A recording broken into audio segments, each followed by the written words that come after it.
tell you good night, 'cause I'll find a better one.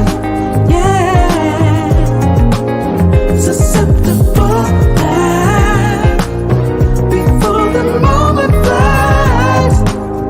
Ooh, so tell you good night, 'cause I'll find a better one. Ooh, susceptible now before the moment flies. It's not a problem, no, 'cause I know what I'm getting into. Yes. Yeah, and nothing can stop me. No, 'cause I'm addicted to what you and I realize. Lead the way, I follow. No need to say where we are heading now, babe. I follow to the edge of it all. So tell you good night, 'cause I'll find a better one. Yeah, susceptible now before the moment flies. Before it flies. So tell you good night, 'cause I'll find a better one. Susceptible now before the moment flies.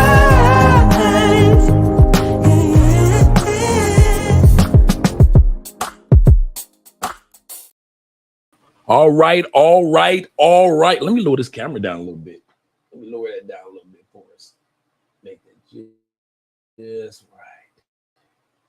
Just right. Bada bing, bada boom. All right.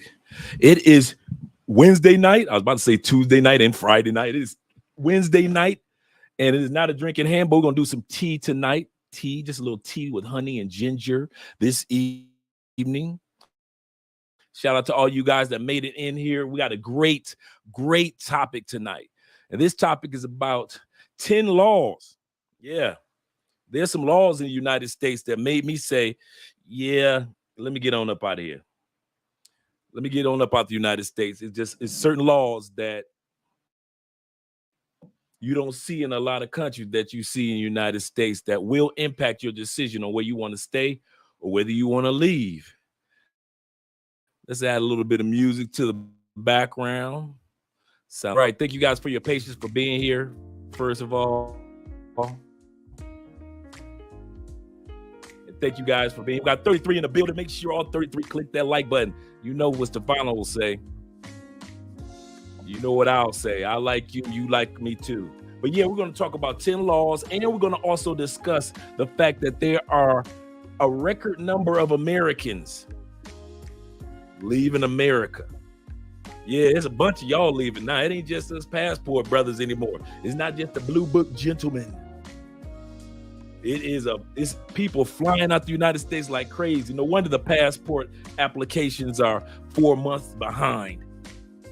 I don't know what's going on in the States, but we're going to talk about that tonight here on Love Crossing Borders.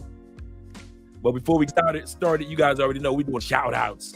We'll start off with my man Mike in the building. Shout out to you. Operation Expat. Yes, sir. Got to get up out of there. And I'm not talking about laws. When I say laws, I'm not talking about laws that are like criminal laws. I'm talking about certain laws that impact you on a daily basis that kind of make you tired and say, you know what? I'm done with this. I'm done with this. And I'm not just talking about laws that impact me now.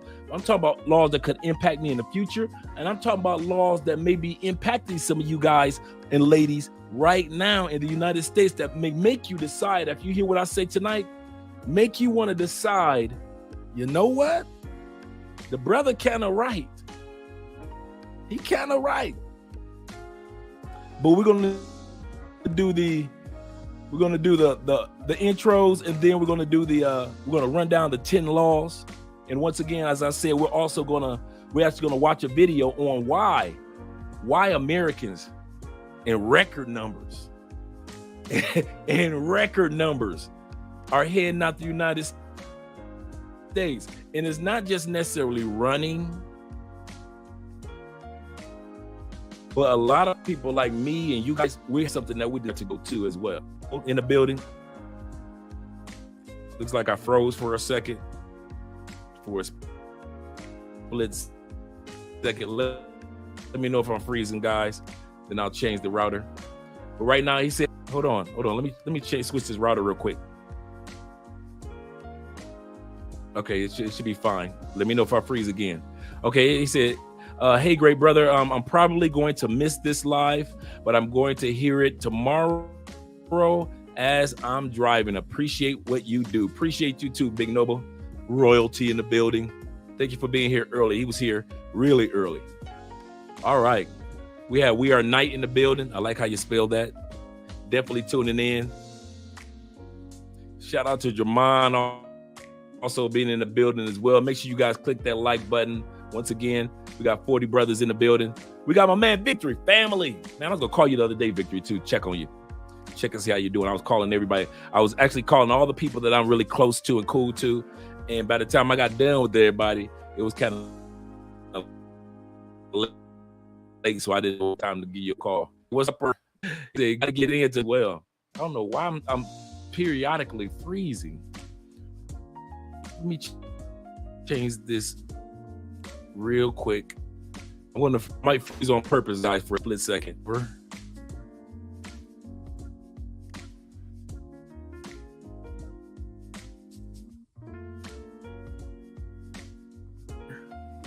me move this around. Maybe that's a little better. Move the router around a little bit.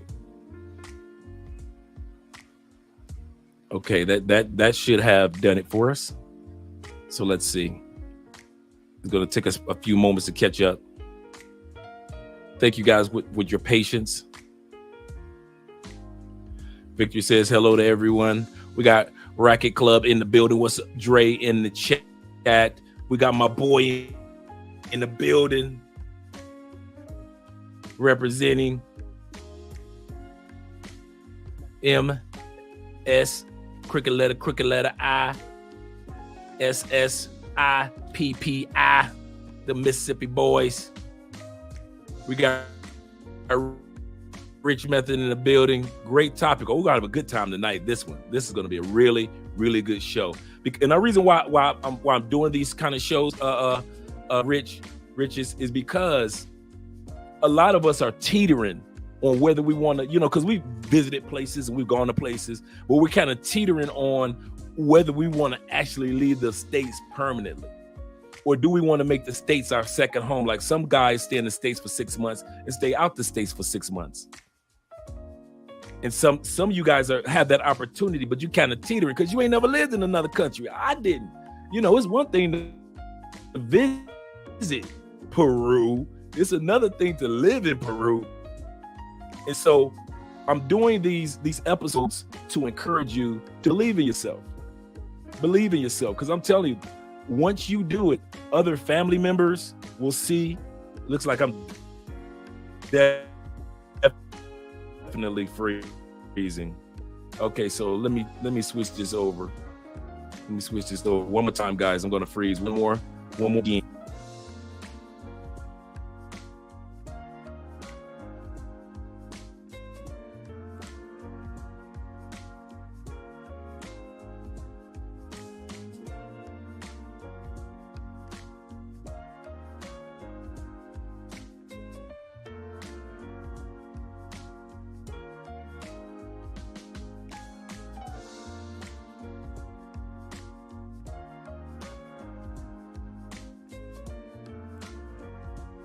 Shout out to my man. I'm glad you guys are getting the notifications. EMB, that's what they call him. Ladies and gentlemen, that's what they call him. Buenas noches, good evening. Just like my man Mark Swift is in the building. Evening to the members from Boston. The Boston boys got enough Super Bowl trophies to last a lifetime.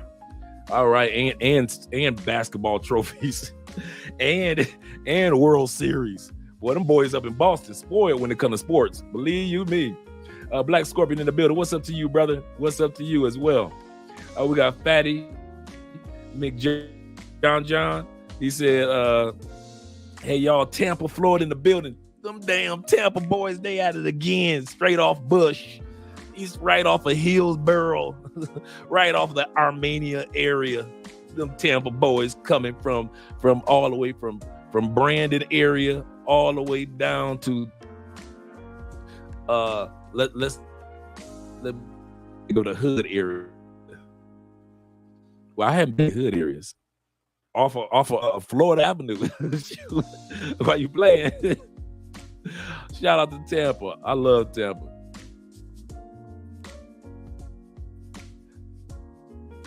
All right, he said, any recent visitors in the room? Let us know you're here or you've been here a couple times, but you're down here right now. Let us know, definitely.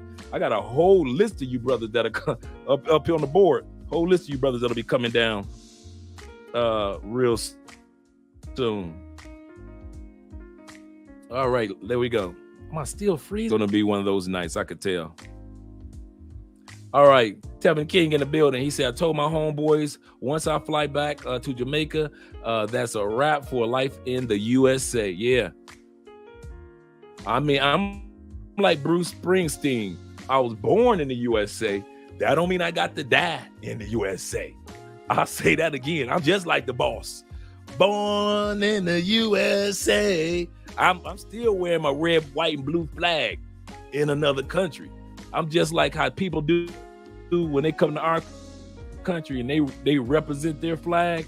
I represent our flag here, but I'm doing it from another country. Shout out to my man, Stick to the Script. Stick to the Script. My man in the building. I like that name. Julian is in the building as well. Shout out to you, Mr. Alexander. Nice to see you too, man. Nice to see you too. All right, Mr. Richard Building. Let's see. He says, shout out from the them Chi-Town boys, man. I love the Chi boy. Love them Chi food. If you ever want to go to a city, that's like the northern version of New Orleans when it comes to Chi-Town. No place up north that compete with the Chi. Sorry, New York. Sorry, other cities. But Chi-Town got it on lock. Taste it. If you don't believe me, just go to the Taste of Chicago during the summertime. Yeah. Yeah, Chi-Town. And plus, I used to love in Chicago. You can see some of your favorite music at the House of Blues. Ticket $15. What? $15? You know, Beyonce doing a one-woman show at so and so and so and so. Tickets are only $12. That's Chicago, man. Chicago, you can see anybody you want in concert in the middle of the week. I ain't never been to a city like that, man. I've been to so many concerts in the Chi. All right. What's up to you, brother? Doing great. All right. Bendu in the building. What's up to you, brother? Let me know where you're coming from. Bendu, let me know where you're coming in from. Mark said passport office. My wife is freezing on me. Let me take care of this right here. Let me close some of these windows out. Maybe that'll help me out too.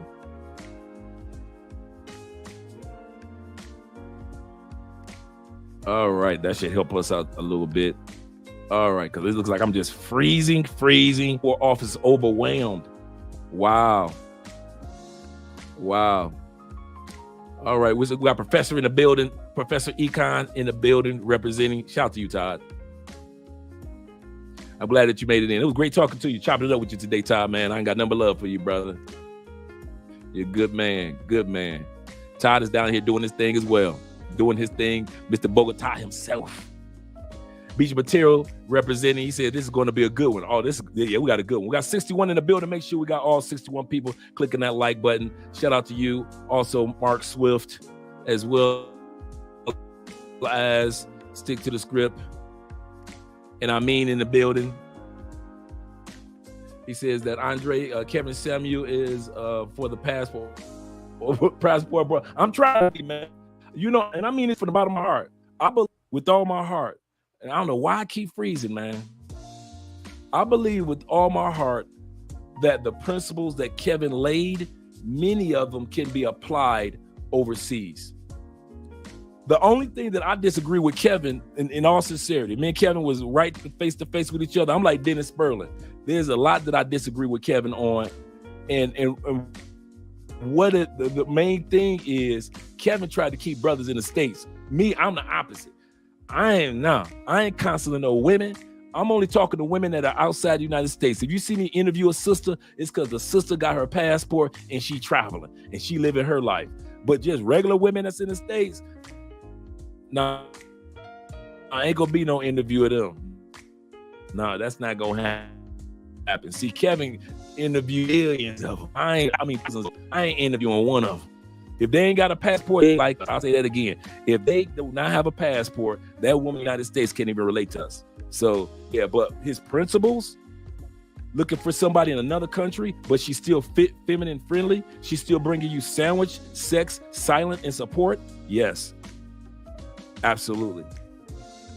So, but yeah, I try to do that, even with the floating stick, man.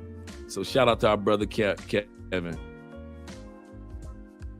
Yeah, Andrea's in the other room too. She just relaxing for a minute. A beautiful wife and plenty of money. Yeah, man, we've been blessed, man. We have. I cannot lie. I can't lie. We've been blessed. We actually are going out this weekend, and we're going to a farm area, the country area, the Fincas. Go out there, get some swimming in a nice pool, gigantic. Andrea found a really nice spot in a really nice area. It's going to be for you guys. Shout out to all the Patreon guys in the building as well. Shout out once again, Mr. Richardson. He says, let me see if I get the name right, Mr. Richardson. Afferon. Did I get it right? Afferon? He said, Dre, Aunt Andrea. Speaking of Aunt, we were just talking today about, just a few hours ago, about what year do we want to start focusing on having children and things like that. So it's going to be you guys are going to be the uncles in a minute. That's why I brought that up. Okay, so I'm finalizing all my business and getting my actual house in order, like I did that too. In order to join y'all in California. Yes, man, I'm telling you, you'll love it. But I don't know why I am crazy today. Let's see about the situation.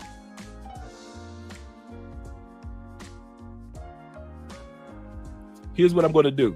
I'm going to put Kevin back on for a few moments, and I'm going to come out, and then I'm going to go back in because I really want this live to be really good. So let me put Kevin back on for a second. I'll head out, and I'll get everything back in order.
Susceptible.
All right, guys, we're going to get this together once again. Today's topic is a good one. Once again, you're here with Love Crossing Borders. Hope everything is looking good. Hope nothing is freezing on us. We got 64 people in the building. Appreciate you guys. And today's topic is about 10 laws, 10 laws that made me decide, yeah, it's time for me to leave the United States. And these weren't criminal laws, nothing illegal, but they're still laws nonetheless that made me kind of like ponder over, do I want to deal with this while I'm in the States? So it looks like I'm still freezing just a tad bit, but not as much as before. So fortunately, that looks good. We're going to go to the super chats. Once again, shout out to my man, Big Noble, who's in the building. I appreciate that, brother. Appreciate that. Also, my man, Brazil, yes. My boy, yes, in the building. Shout out to you, brother. I appreciate you, man. This man is doing it. Everything from book writing to branding his T-shirts to all that he does, man. I got to get a copy of your book, man, because I want to promote it on the channel, man. I really do. I just got Philly Dom's book, by the way. So you guys that out there in Brazil, my man Philly Dom, I just got his book, and I'm going to enjoy it. That's your boy Philly in the background right there. So I'm about to enjoy his book over the weekend. Relaxing. So yeah, shout out. So I want to get a copy of your book, man, and I'm going to promote it as well, because I want guys to actually promote each other, man, encourage each other. Hey, put your money where your mouth is. I'm gonna tell you something. One thing that I've learned about black men, we ain't broke. I watch all the super chats that Danica Marie get, and Chantel Simone, Courtney Michelle, all the sexy ladies get the super chats. Y'all was pouring out the money to brother Kevin. Obsidian, shout out to Obsidian. He get it crazy. O'Shea, Duke Jackson. Yeah, all the brothers. And I ain't hating. I am not hating. But I know one thing that we are not. We are not broke. When it's time to pay for play, oh, y'all pay for play with the best of them. From DR to Colombia to Timbuktu.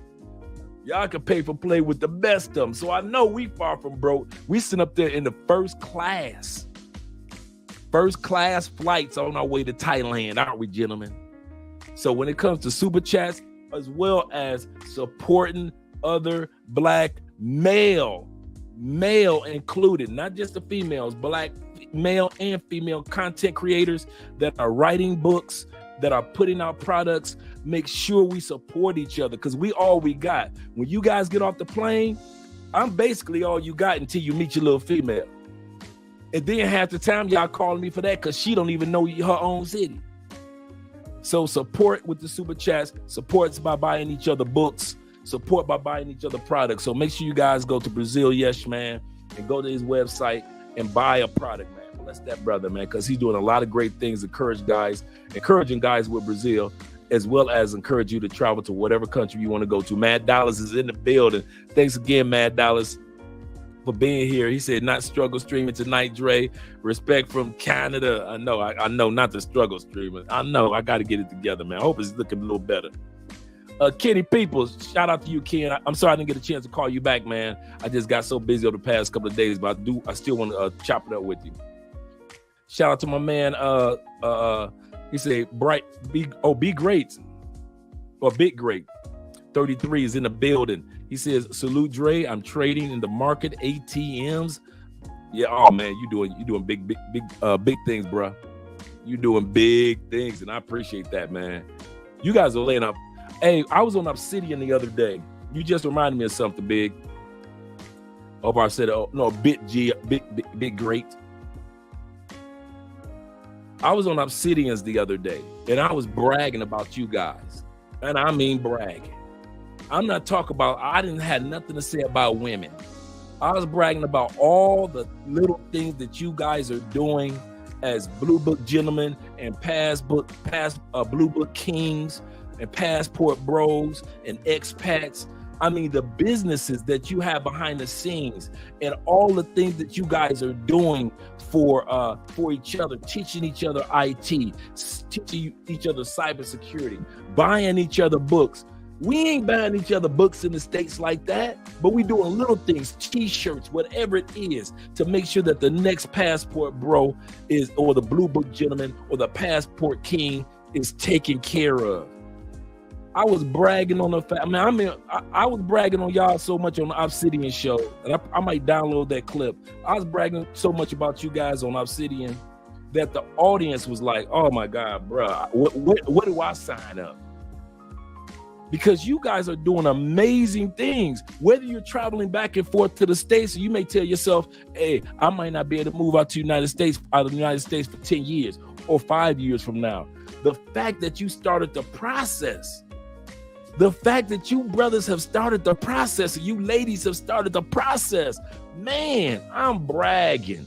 I ain't gonna even, as soon as they start talking about Passport Bros and women, on every live stream I get on, I talk about all the other stuff y'all doing, all the volunteer work, all the money y'all donate to organizations in other countries, and you got dudes like Ace Live that are giving and donating. You got other guys that are traveling and donating, giving time. You got Tailor Made Dreams that spent 6-7 years adopting an orphanage. You got the other brothers that I know in DR that have started businesses and they adopt another orphan. Man, listen, don't never let these women in the States try to tell us that Passport Bros or Blue Book Gentlemen are only about the ladies.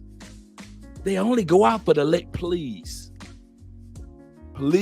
I love bragging on you dudes, man. Shout out to Mark in the building. Thank you for the $10 super chat. I appreciate that, brother. As well as I appreciate my man Jay in the building with the pace. Hey, man, I appreciate those pesos, bro. I don't get a chance to see those too often come my way. I appreciate that. 20,000 pesos for my man Jay, just because, bro, for the love of the game. I appreciate that, man. I really, really do. Let me know if the music is too loud, and I am having a freezing night tonight. Goodness gracious.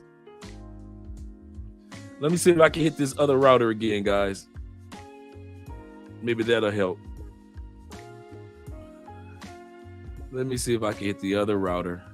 Goodness gracious. All the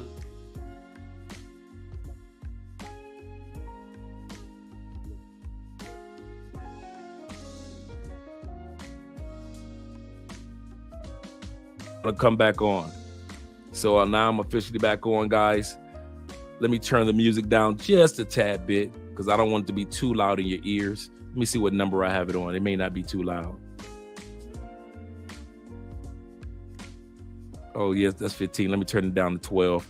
I even changed the music for us tonight. Let's change the music up tonight.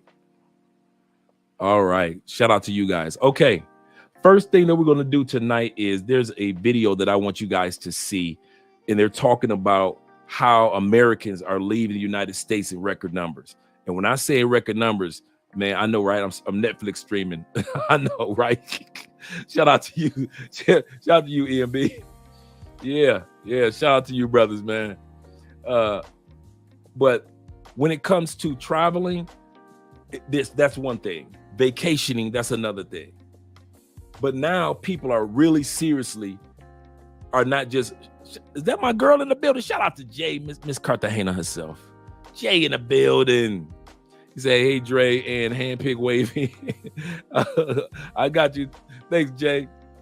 Handpick wavy. I know, right? All right. Shout out to you guys, and shout out to Jay in the building, Miss Ma'am. 71 is here. Make sure all 71 click that like button. That invites other people into the live stream. Just want to celebrate something with you guys today. Our goal for this year was 120,000 subscribers on our other channel, and we hit that milestone today of 120,000 subscribers on that channel, and I'm so happy. Today was a blessed day. It really was a blessed day all the way around, and I didn't get a chance to really celebrate when we got 100,000 subscribers. We got the plaque and everything, but it happened so fast that I didn't get a chance to celebrate it. But this 120,000 milestone makes me feel like that the 100,000 subscribers wasn't a fluke, and that people really support and believe what we're doing on Mostly Money television. So thank you guys for being here. Thank you for all the 4 years of supporting us and encouraging us with all our channels. Love Crossing Borders, Mostly Money TV, Andre Wallace TV, Travel Unraveled. Thanks again, guys, for all that you've done, because if it wasn't for you guys, we wouldn't have we wouldn't have. The funny part is the other channel is like 80% older males. I mean older white people. 47% are white women over the age of 60 years old. So it's cool to be one of the few brothers that's on a platform to where all audiences enjoy what we're doing over there as far as politics. So thank you very much, guys, for over here, as well as all you guys that are over there. Thank you guys for the Patreon who have joined the Patreon. Man, we appreciate that so much. And it's really not about the money per se. It's about the fact that on the Patreon, the information that we're able to give out as to you, the videos I get a chance to share with you that I can't share on YouTube. And at the same time, knowing that our 4 years of putting in hard work, that you guys actually see what we're doing. Shout out to my man, DJ Dean. Yeah, man, that 120,000, man. I sat here, I was on my way to the gym and I saw it hit that 999 and I said, I'm not going anywhere until I see that 120,000. And now I'm at peace. This is the first day, and I mean this from the bottom of my heart. This is the first day I've actually had peace as a content creator. I've been so much on the grind part that I never stopped to smell the roses and enjoy it. We'll talk about the cologne of the night in a minute, but I never stopped to smell the roses.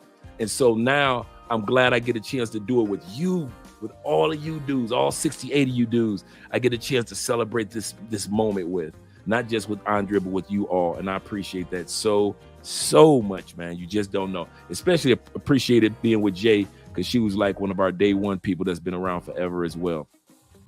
And shout out my man Dre for the $5 super chat. He said big flex showing off the material things you got. It's showing your growth. Yeah, it really is, man. It really is. It really is. And GJ in the building, he said, and he's just sitting for the love of the game, sending out the $10 super chat. We appreciate that, brother, as well. We got 72 people in the building. Make sure all 72 people click that like button. Just like my man Jay is in the building, Jay Fleming. Make sure, as a favor to us with Love Crossing Borders, make sure you guys subscribe to Jay Fleming's channel. I'm telling you, man, this brother's bringing some content, and he's bringing it from the Blue Book gentleman perspective. No pookies allowed. Good man, really good man. He's about his business when it comes, even when he's traveling, he's about his business. All right, guys, we're going to get started, and I'm about to pull this video up that I want you guys to see. It's a news headline talking about, this is like a 2-minute headline, but it's a news headline, and it's talking about why Americans are choosing to leave the United States. And so we're going to listen to that right now. Let me shut my mouth so you guys can hear it. Fascinating trends, though. So more Americans are leaving the United States for good, according to international experts. Yeah, so Chief Investigative Reporter Eric Flagg, he packed a bag and went in search of the reasons why Americans are leaving America. This is a special security announcement. Do you ever think about hopping on a plane and never coming back? Corey and Matthew Strunk from Calvert County have. We have joked that, oh my gosh, we have got to get out of here. Jen Dewberry from Prince George's County, too. Wouldn't it be something to be the granny who lives in Portugal? International travel experts say they aren't alone. Americans' interest in moving out of the U.S. is on the rise. So I hopped a plane and traveled to a Living Abroad conference in Atlanta to find out why. I think people are beginning to wonder if the U.S. is as great as they always thought it was. I'm going to pause it right there. I want you guys to think about that. One of the reasons, first of all, people are leaving because we're starting to realize the United States ain't all it's cracked up to be. We love it, yes. We appreciate all that we've accomplished throughout history, whether you're black, you're white, or Asian. America is the country known as the melting pot of the world, yes. But is America what it used to be? Y'all guys know what I always say about America. America is the girl that I took to the prom, but she don't look like that no more. That's the United States now. So at the end of the day, guys, don't feel like you're doing something wrong if you're thinking about moving outside the United States, because there are a lot of cultures that are actually thinking just like you do. Shout out to my man Glenn in the building. I didn't even know that was you, Glenn. Nomadics in the building too. Living in the States is a bad deal. Yeah, working in the States, great. I'm going to put that out there one more time. Working in the States is a corporation. Get your education. We're known for education. We're known for inventing. We're known for our creativity. We're known for our movies, our music, our foods. We're known for anything that people around the world can consume. Notice that? We're known for products and services. That's it. But when it comes to being human and humane, that ain't our thing. We're a corporation, not a country. It should be called the United States of America, Inc. United States of America, Inc. But let's go back to the video real quick. I want to hold this up. Jennifer Stevens is the executive director for International Living, a worldwide resource for Americans moving overseas. And when we talk about these modern conveniences, you know... In October, International Living hosted this boot camp for people looking to retire abroad. Where are you from? Texas. Texas. You? Okay. Maryland. Hundreds paid for access to information on everything from buying a home in another country to finding an expat community in dozens of overseas nations. Let's go back a little bit because I want y'all to see this. It's paid for access to information on everything from buying a home in another country to finding. Okay, did y'all see something that I noticed? Come on, we ain't got the lie on this show. They're in Atlanta. I'm going to say this again. They are in Atlanta. What city is Atlanta? Chocolate City. Where are the everyday brothers and sisters in this meeting? Oceans upon oceans of white people with a couple extra dollars. Now, one black person in sight. You called it, Julian. I'm telling you, they gonna leave y'all black right where you are. Y'all, see, I'm gonna tell you something about black people. We so busy worried about the conspiracy of, well, you know why Elon Musk and Jeff Bezos are building rockets? Because they gonna leave all the black people here on Earth and blow it up. I don't care how many conspiracy theories you got. You're not looking at what's really taking place right now. White people ain't leaving Earth. They leaving the United States. That's what they doing.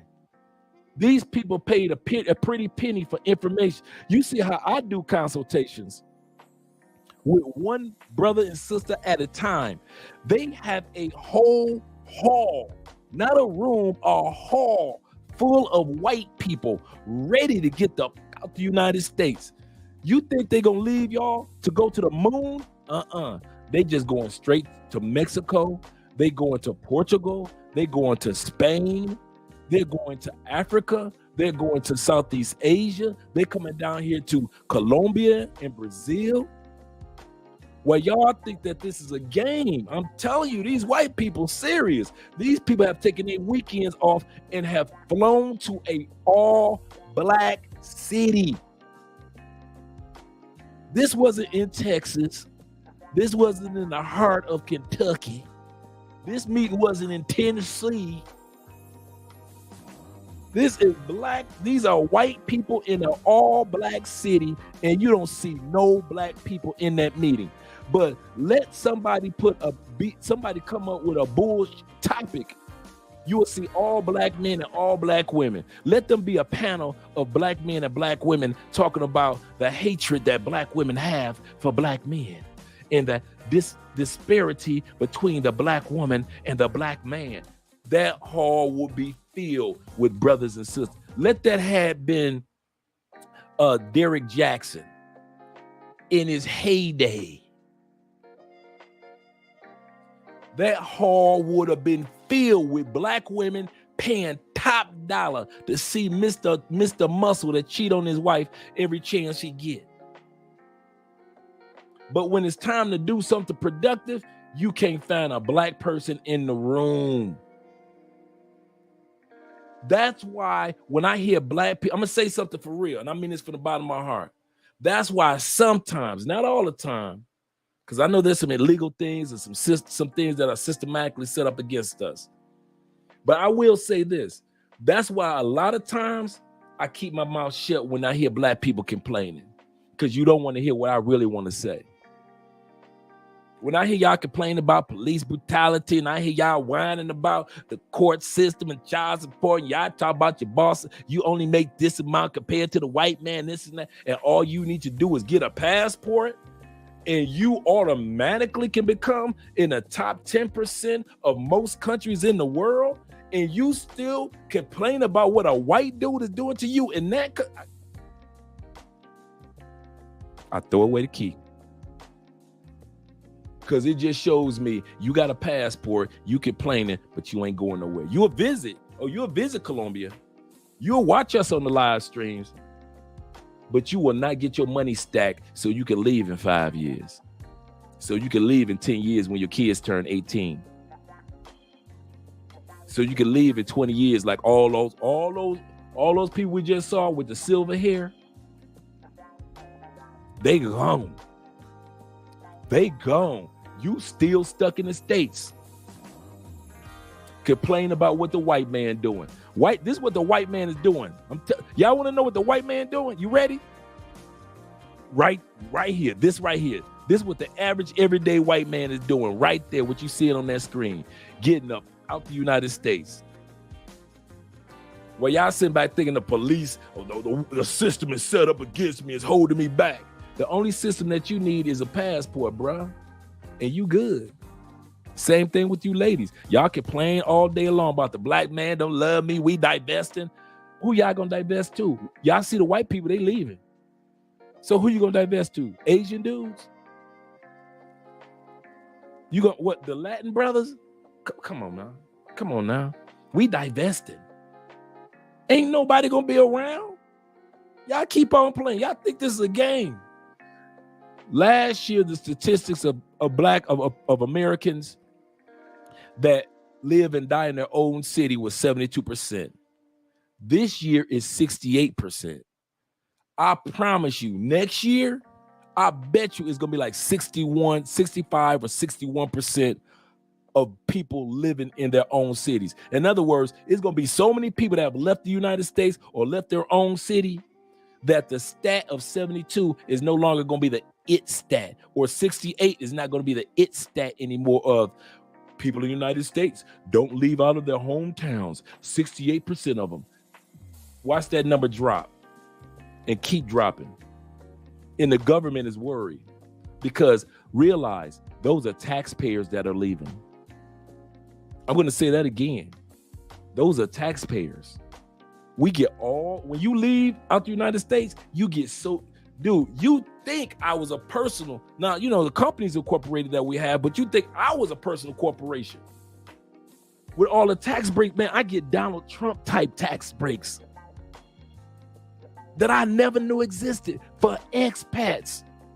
Why you got to pay the full scale 100% taxes, or you getting audited. We get breaks. All we got to do is file. Over 90% of all expats do not owe back taxes. We just got to file. Why you got to pay. And all them white people in that room are going to experience the exact same thing that the rest of us expats are experiencing. And you going to keep on staying in that country, complaining about the white man, complaining about taxes, and you got a passport. I'm just saying. We are Night. Shout out to you for the $4.99. He said things are changing rapidly. That's right. He said my mom is post-military, about to move to Hawaii. I remember you were mentioning that too, brother. He said he said we both spoke about living outside the States, and she supports heavily. Yeah, I kid you not. The more older people leave, and the more older. Now here's the kicker: the more older people like me, over 50. I'm 55, that keeps putting up videos on YouTube of the new life that they're living. I promise you, it's going to be another movement of this right here. And it's going to be black people. It's going to be mamas and daddies. I'm telling you, because people, no matter what race or color, take it from me, from my other channel, people are hurting. All these people on Social Security, they're on pension fund, on pensions, they're on their investments. And living in the United States is eating up their 401k, eating up their Social Security benefits. The cost of living adjustment is just not enough for the average Black person, white person, Latin person that's retired. 50% of all retirees retired at the age of 62. So you retired at 62 years old, you only get 75% of what you were supposed to get at 67 years old. And you struggling. And you watching dudes like Andre Love Crossing Borders, who's 55, and his rent is what? And my rent is what? People are leaving. They leaving. Y'all, okay, keep on thinking it's a game. I'm serious. You see, I'm losing my voice. Shout out to Julian for the $5.99 in the building. My man Danielle. Shout out Danielle in the building. Appreciate that. I'm glad that you're here. Retirement ages, yes. Daniel, my fault. I said Danielle, but Daniel. Yeah, I'm serious. Yeah. It is so serious. So serious. We're about to get back to the video in a split second. Let me scroll down and see if there's any more super chats that I missed. All right, 1990. Oh, Will in the building. Shout out to Will. 1999. Will say Dre. And Will's a perfect example. Will always got his butt down here. Will ain't never in the States. He pretend like he in the States. He said, Dre, these are probably, and I say probably some of the same people who credited with the humane treatment towards Black people, i.e. discrimination, jobs, job oppressors, and now they want to live with the same bad behavior. Beware. You know what? I'm gonna tell you something about that I notice about most Americans. Shout out for the super chat and let me know and correct me if I'm wrong. I noticed that, and I mean this from the bottom of my heart. I notice most Americans act a little differently once we get outside the borders of America. I see brothers that would have never spoken to another brother in exchange another brother with. I was telling on Obsidian show, I said in the United States, there is no way in hell you will ever see two Black men walking down the street, stop each other, have a conversation, and exchange numbers. You will see that with a guy with a girl, but you don't see two brothers exchanging numbers like that. So until we cross these borders of the United States to other countries, and now we can let our guards down and be real brothers. And I could see you across the street. You could see me across the street. Bro, where you from? Da-da-da. Oh, man, I'm from the shop. Oh, dude, what's up, bro? Where you going tonight? I ain't going. Like, man, I mean, the fella's supposed to be meeting up. And so, oh, cool. Hey, man, take my number down, man. Hit me up, man. Hey, I got a truck. I'll scoop you up, man. We can go ahead and hang out with the other brothers. Only outside the United States. And I'm starting to see that with white people, too. White people that only hung in their little white Iowa, Wyoming, Kentucky environment. When they leave the States, they start to realize everything that in the United States had programmed about being white. A lot of that was bullshit. A lot of it they could take advantage of, but they can't take advantage of it in Thailand. Oh, you being white, if anything, it's problematic in another country because you really look like an ATM machine in a walking Target. To where at least in the United States you could blend in, but your whiteness is not a benefit in other countries. It's really not. So a lot of white people are starting to realize I need to get me some Black friends and some Latin friends and some Italian friends and some German friends and some African friends. And they feel free to do that. They don't have to lie. You got white people in the United States that really want to have a Black friend, but they were so pressured from their white community for so long that they never got a chance to walk up to a white person except for as a coworker. Now they ain't got all that pressure because they outside the borders of the United States. They ain't got to lie no more. I like Latin food. I like African food. I like going. You got white women that's been waiting to have sex with a brother. And the only reason she ain't do it because she was pressured by all her little white friends since she was a teenager. You gonna be with him? You gonna be with a black guy? Now she could go to whatever country she want, and she ain't got to worry about none of them heifers pressuring her with being with a black man or being with a Latin man or being with an Asian man. She could be with whoever she wants. And that's what I'm seeing, the difference between us as black people outside the states and black people in the states and white people outside the states compared to white people in the states. I kid you not. Now, are many white people still funny style outside the states? Yeah.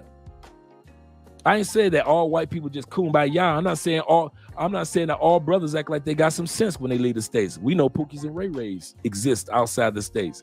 But what I'm saying is, in general, I see all of us kind of like shedding the skin of the BS, them lies that the United States told us. I see black people shedding the skin of the lies that were told to them in the United States when they got their passport. I see white people like, man, I ain't gotta be like that no more. I can hang out with whoever I want to. And they shed the skin of that BS, the pressure of being white all the time. And they like, man, I'm white, but I'm broke. But you can't say that when you white in the United States. Because you're supposed to always have money because you got opportunity. You can't just say I'm white and I'm broke in the United States. Now, you can just be yourself. You can just be human. Latin people shedding the skin of that BS that they heard in the States. Asian people shedding this, African people shedding the skin of the BS that they had to wear, that stereotype that we all put on each other in the United States. You just shed that bullshit off. Some of the coolest brothers that I have met walking down the street here in Colombia. I see you dudes and I know it's you. Bruh, come here. Where you from, bruh? There is no way in hell I'm going to stop a brother. I don't care if we live in the suburbs. I'm going to stop a brother and ask him about his life and what he's up to while I'm in the United States. We don't do that. And so I ain't gonna lie, I appreciate the fact that I see at least a slight change in white people outside the United States and a slight change in black people outside the United States. I'm not saying we all perfect, but we act a little better when we leave the United States. Shout out to Jay Fleming in the building. He said for $4 super chat, he said, notice that no one in the rooms arguing about who's lame and who for real, who isn't. Absolutely correct. You notice that everybody in that room got notepads. They got notepads, pens. They all sitting up straight, ready to ask questions, ready to write down notes. And I promise you, them people paid at least, and I kid you not, I bet anything, them people paid between $500 to $1,000 to sit in those chairs. They're serious about leaving. They're serious about leaving. He said, I finally learned how to add super chat. Excuse me, brother. He said, I hope it's not addictive. It is. Super chats are addictive, bro. I have to tell myself, like if I'm watching somebody else's show, I got to tell myself, Andre, no more super chats. They be like, sponsor of the day is Andre. But I like supporting black content creators. So I'll throw those super chats out there. He said, white people, when they leave, they have no power in someone else's country. Absolutely correct, Will. And that's why they got to act like they got some sense. Shout out to Stefano in the building representing. Thank you guys for subscribing to Travel Unraveled, the other channel. Let's get ready to continue on with the video. Whoa. Okay, here we go. Shout out to Charles in the building as well. He said, deeper friendly. I'm dipping, Charles. My bad. All right, let's get ready to continue on with the video. An expat community in dozens of overseas nations. So countries are reacting to this trend. Absolutely. And recruiting. Yeah, absolutely. Let's stop it right there for a second. He said countries are reacting to this trend of Americans leaving and they are recruiting. That's why all these countries after COVID, they're trying to get some dollars. They're trying to get them revenues of seeing all these Americans with US dollars. They like, listen, we got a digital nomad visa for you. Another country, like, we got a digital nomad visa for you. Another country, it's not coincidental that all these countries keep popping up with these digital nomad visas to where you don't even have to buy property anymore. You don't have to marry somebody anymore. You don't have to retire from anything. They like, listen, you can work online all you want. Come on over to our country. You ain't got to deal with that mess in the United States. And we got beautiful and cooperative women. And we got friendly people. And we got healthy food. And yes, our medical facilities are better than those in the United States. I mean, it's a win, win, win, win. Tim, I'm telling you, man, it's a win-win. That's where the flight's going out. Yeah. I mean, countries are recruiting. You know how it used to be when you was in high school and they used to have a college fair, and they used to have, you go to the college fair and they have all those different colleges with their little booths, and you just walk around collecting brochures from this school and that school, and you gonna visit their campus and everything. That's what countries are doing right now with Americans. They're recruiting us, dude. They like, man, you ain't got to pull up with them American prices.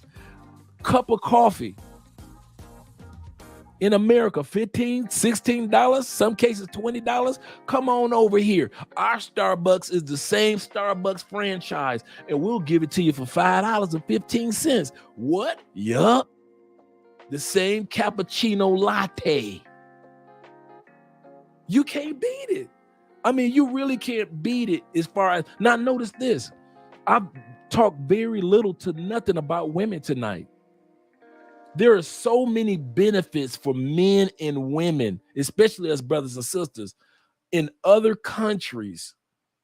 We don't have to even just gravitate to the topic of relationships or going out partying and clubbing. That's the cherry. We're talking about the cake. And so, yeah, man, I kid you not, man, there's so much opportunities, man. And if, like I said, if it takes you 5 years to do it, 10 years to do it, if you got to live partly in the States and partly outside the States, that's how I started.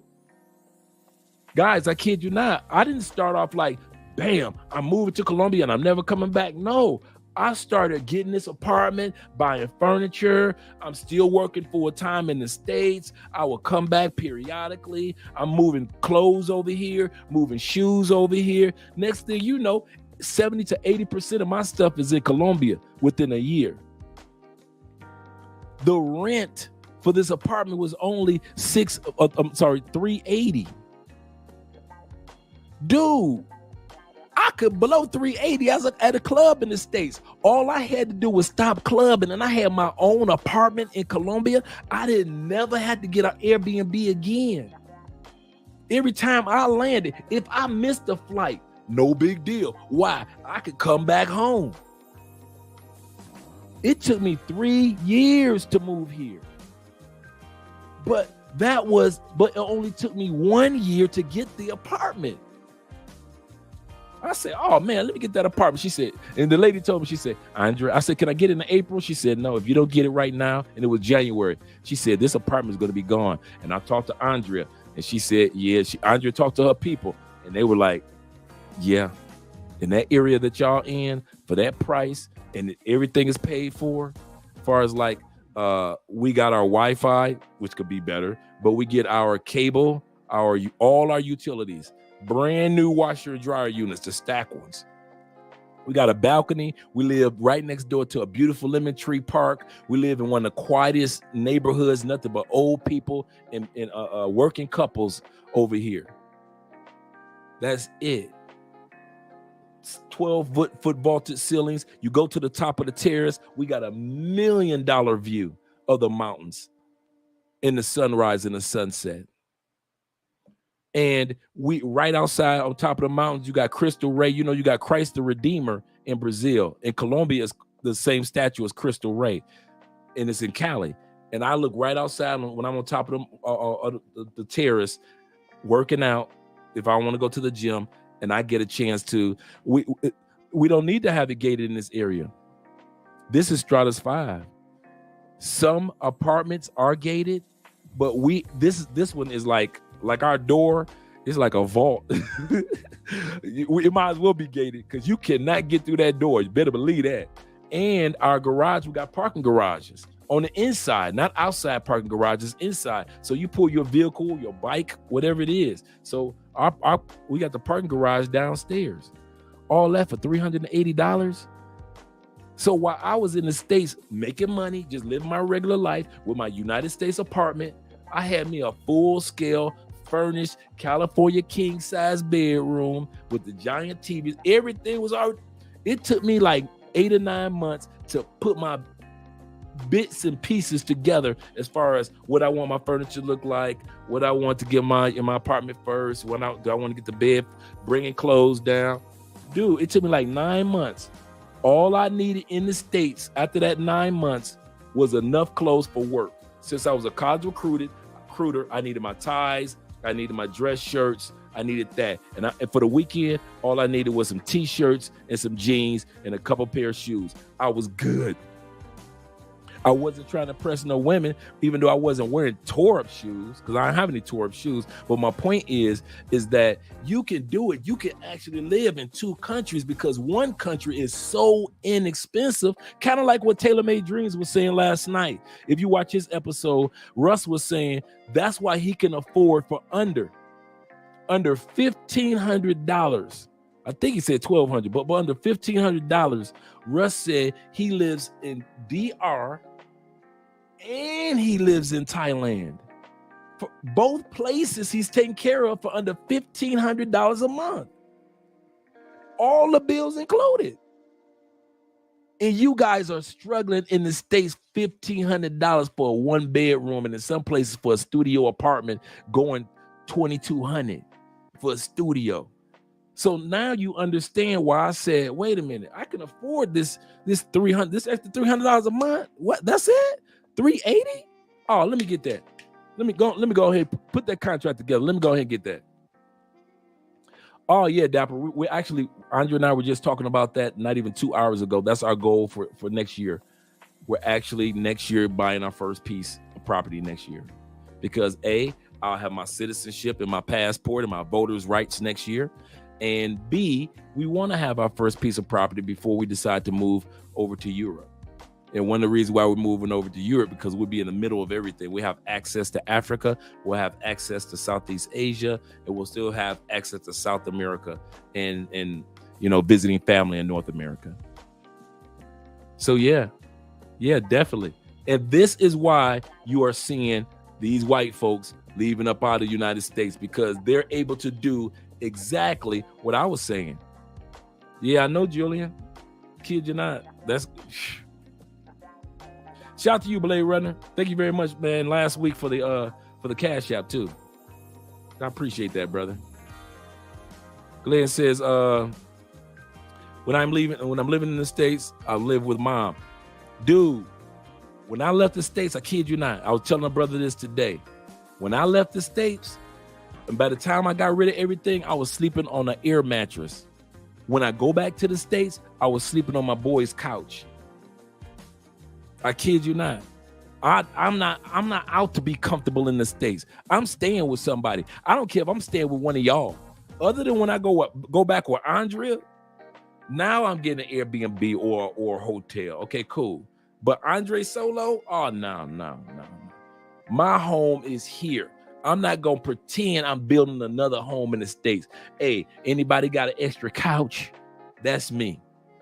Anybody got an extra bedroom to rent for a week or two? That's me in the States. I do not go to the United States to showboat. I could care less about what the United States thinks of me. It ain't nobody I'm smashing in the States. So what's the use of me getting a whole apartment if I ain't got no female I'm bringing through to showcase it? Nope. No. I'm crashing on couches. Like I said, my last 2 weeks, I had got rid of everything. All I had was my packages that were going to get shipped out and my duffel bags and suitcases, and I was sleeping on an air mattress. My lease was up in 2 weeks. I was out. Dude, that being prideful and trying to act like you got a full furnished apartment all the way to the last day that you leave, what for? For who? If you leave in the United States, you finally leaving, you ask anybody that's left the United States and left for good, You sleeping on somebody's couch, or you at a hotel room at Motel 6 or 9 or something, you are not at the Marriott. What for? Why should I give Marriott in the United States my money? I take my money overseas. I'm the cheapest dude that you ever want to meet in the States. Oh, out here, please. We're going to have a ball. But in the States, I'm thrifty. I'm at the dollar store, Dollar City. Listen, I'm at Marshall's.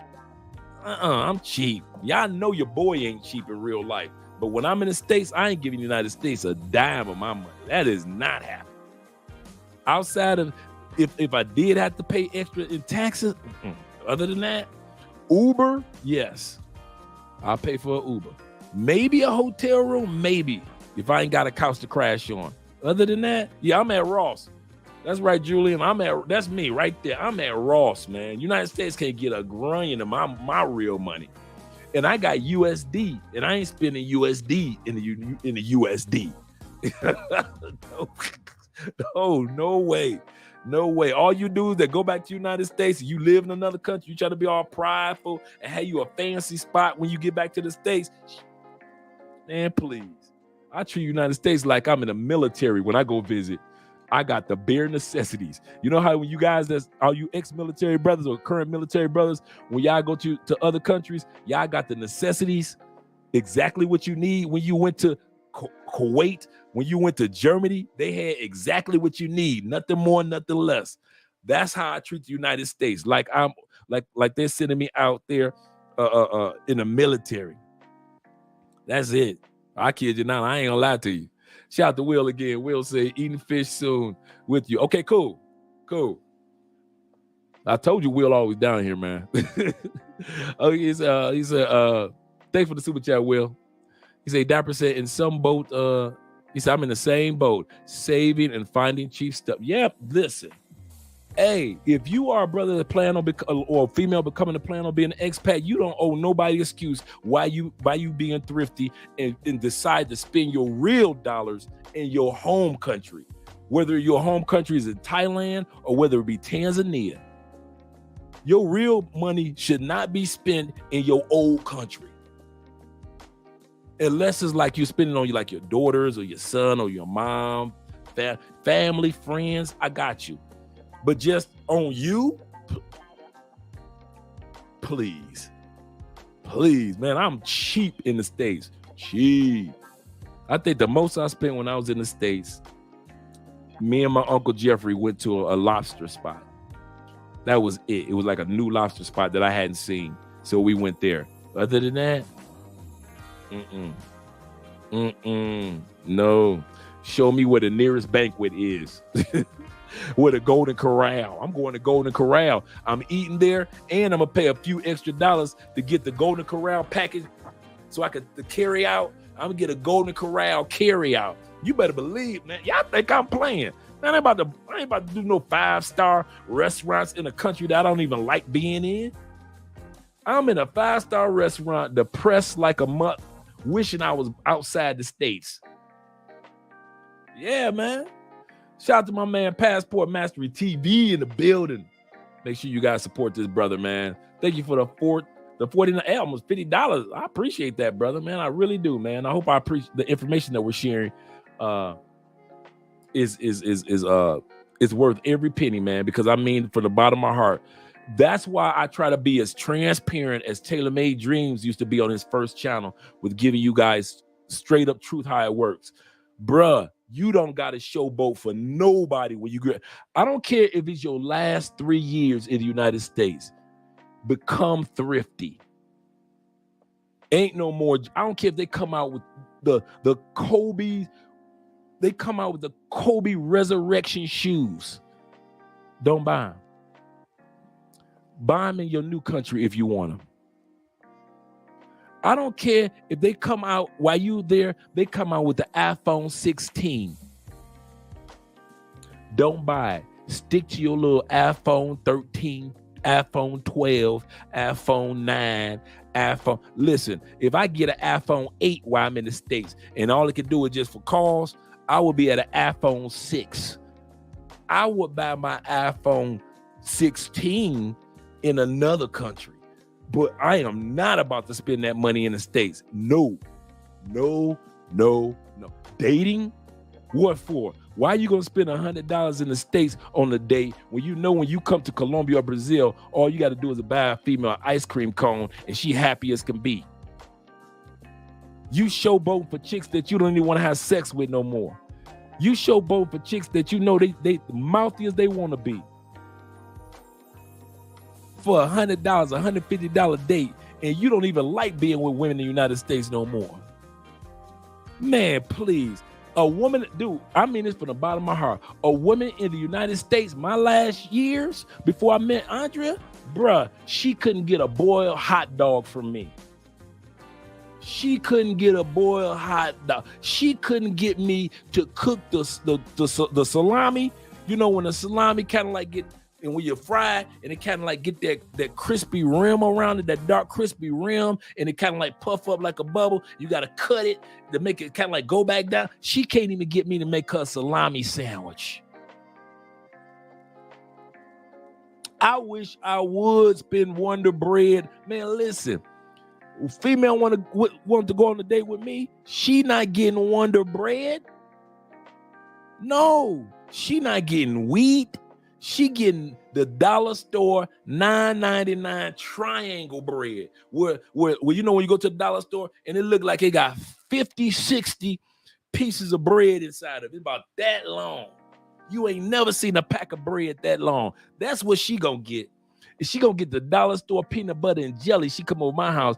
Listen, you a female in the States, the best that she can get from me is a Charlie Brown Thanksgiving meal. Popcorn. Remember when Peppermint Patty was complaining about Snoopy cooking? She was like, Snoopy sat up here and cooked popcorn and toast for Thanksgiving. And Snoopy was proud. That's how proud I would be. I would be making Snoopy meals for chicks in the United States. Popcorn and toast. Now Snoopy was passing it out. Come on, y'all remember Snoopy's Charlie Brown Thanksgiving episode when they put up the folding chairs? Come on, we was all shorties when it happened, and Snoopy went out there with all his toast. Him and Woodstock passing out the toast, and he came out. He looking all proud because he had his big popcorn, and everybody getting popcorn and soda.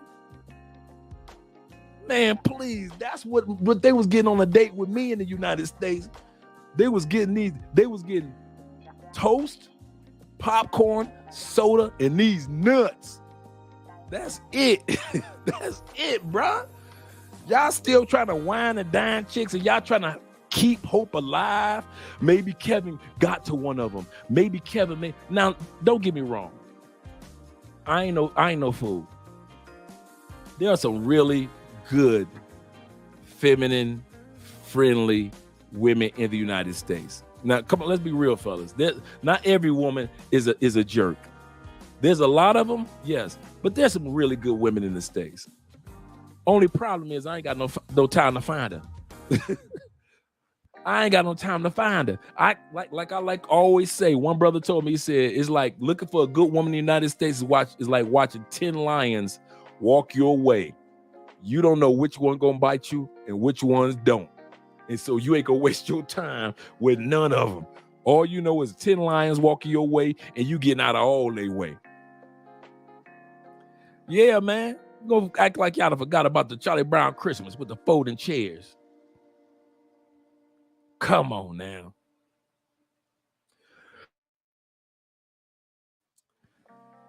All right, here we go. Dapper says, he said, only way I spend a lot in the U.S. is if I go towards any go towards any certs or any investments. Absolutely correct. That will make me money correct in return. Keep preaching, Andre. You're insightful. Yes, man, he's absolutely correct. Treat it like a corporation. Black Nubian in the building. Thank you, my brother from Canada. Same thing with the Canadian brothers. Same thing. If you plan on moving out of because I kid you not, man, it will amaze you how many Canadians come down here to Colombia.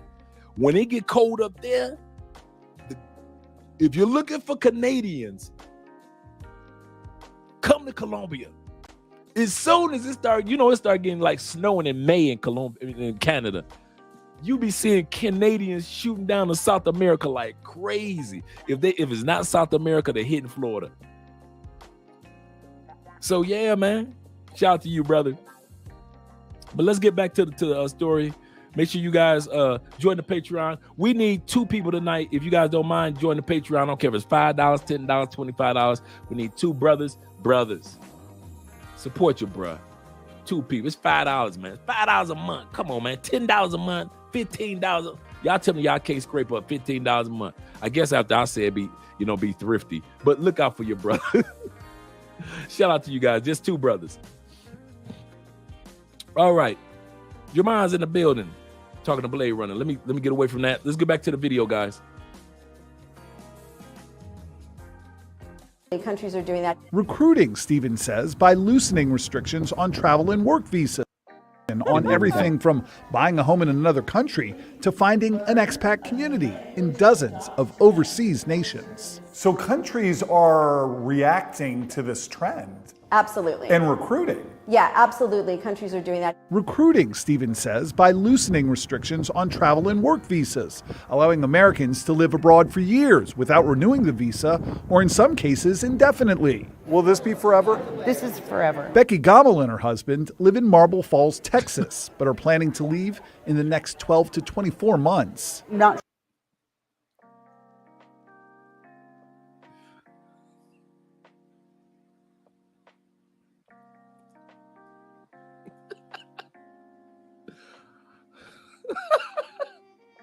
Hey,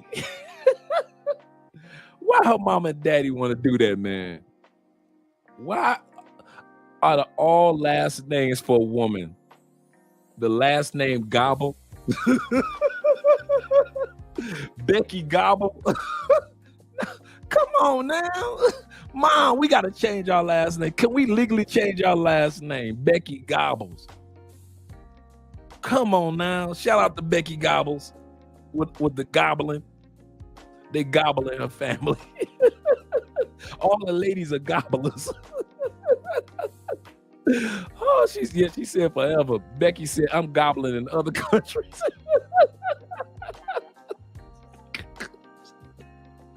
I know I'm being petty, but I didn't see it. I didn't hear it before. As many times I've seen the video, he said, and Becky gobbles. I was like, wait a minute. Did he say Becky Gobble?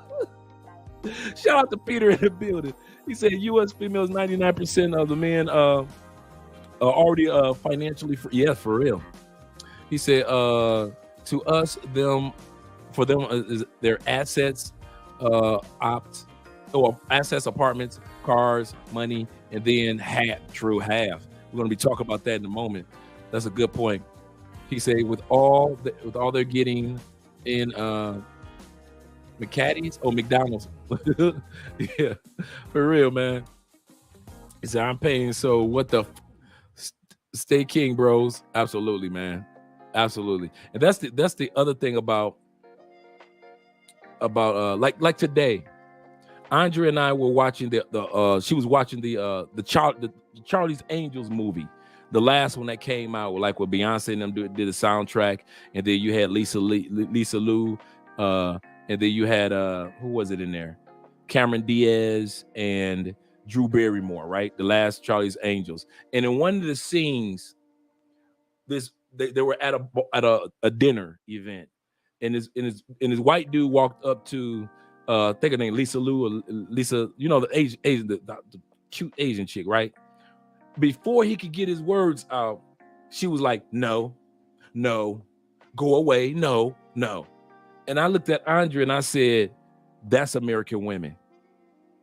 I said, you see how me and the guys, when you hear us talking about how women talk to men, I said, the reason why that was able to sell that scene in that movie, and it didn't seem like it was out of place, because that's how American women treat men.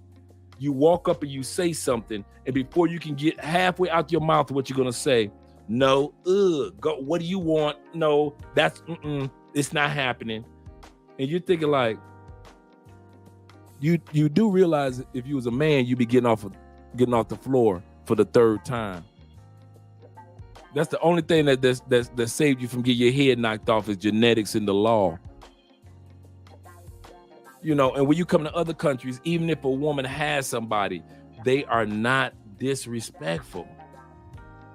At least not to us. And we don't care how they treat their own men. They ain't got nothing to do with us. But how they treat us, we don't go through it. I've never had a woman in all my travels in another country say, no, stop, don't talk to me. None of that mess, man. None of that. So yeah. But let's get back to my girl, Becky Gobbles. Or in some cases, indefinitely. Will this be forever? This is forever. Becky Gobble and her husband live in Marble Falls, Texas, but are planning to leave in the next 12 to 24 months. Not sure if you have the answer to this. Schools, as a joke, he had said if President Biden got elected, we're gone, we're out of here. And it happened.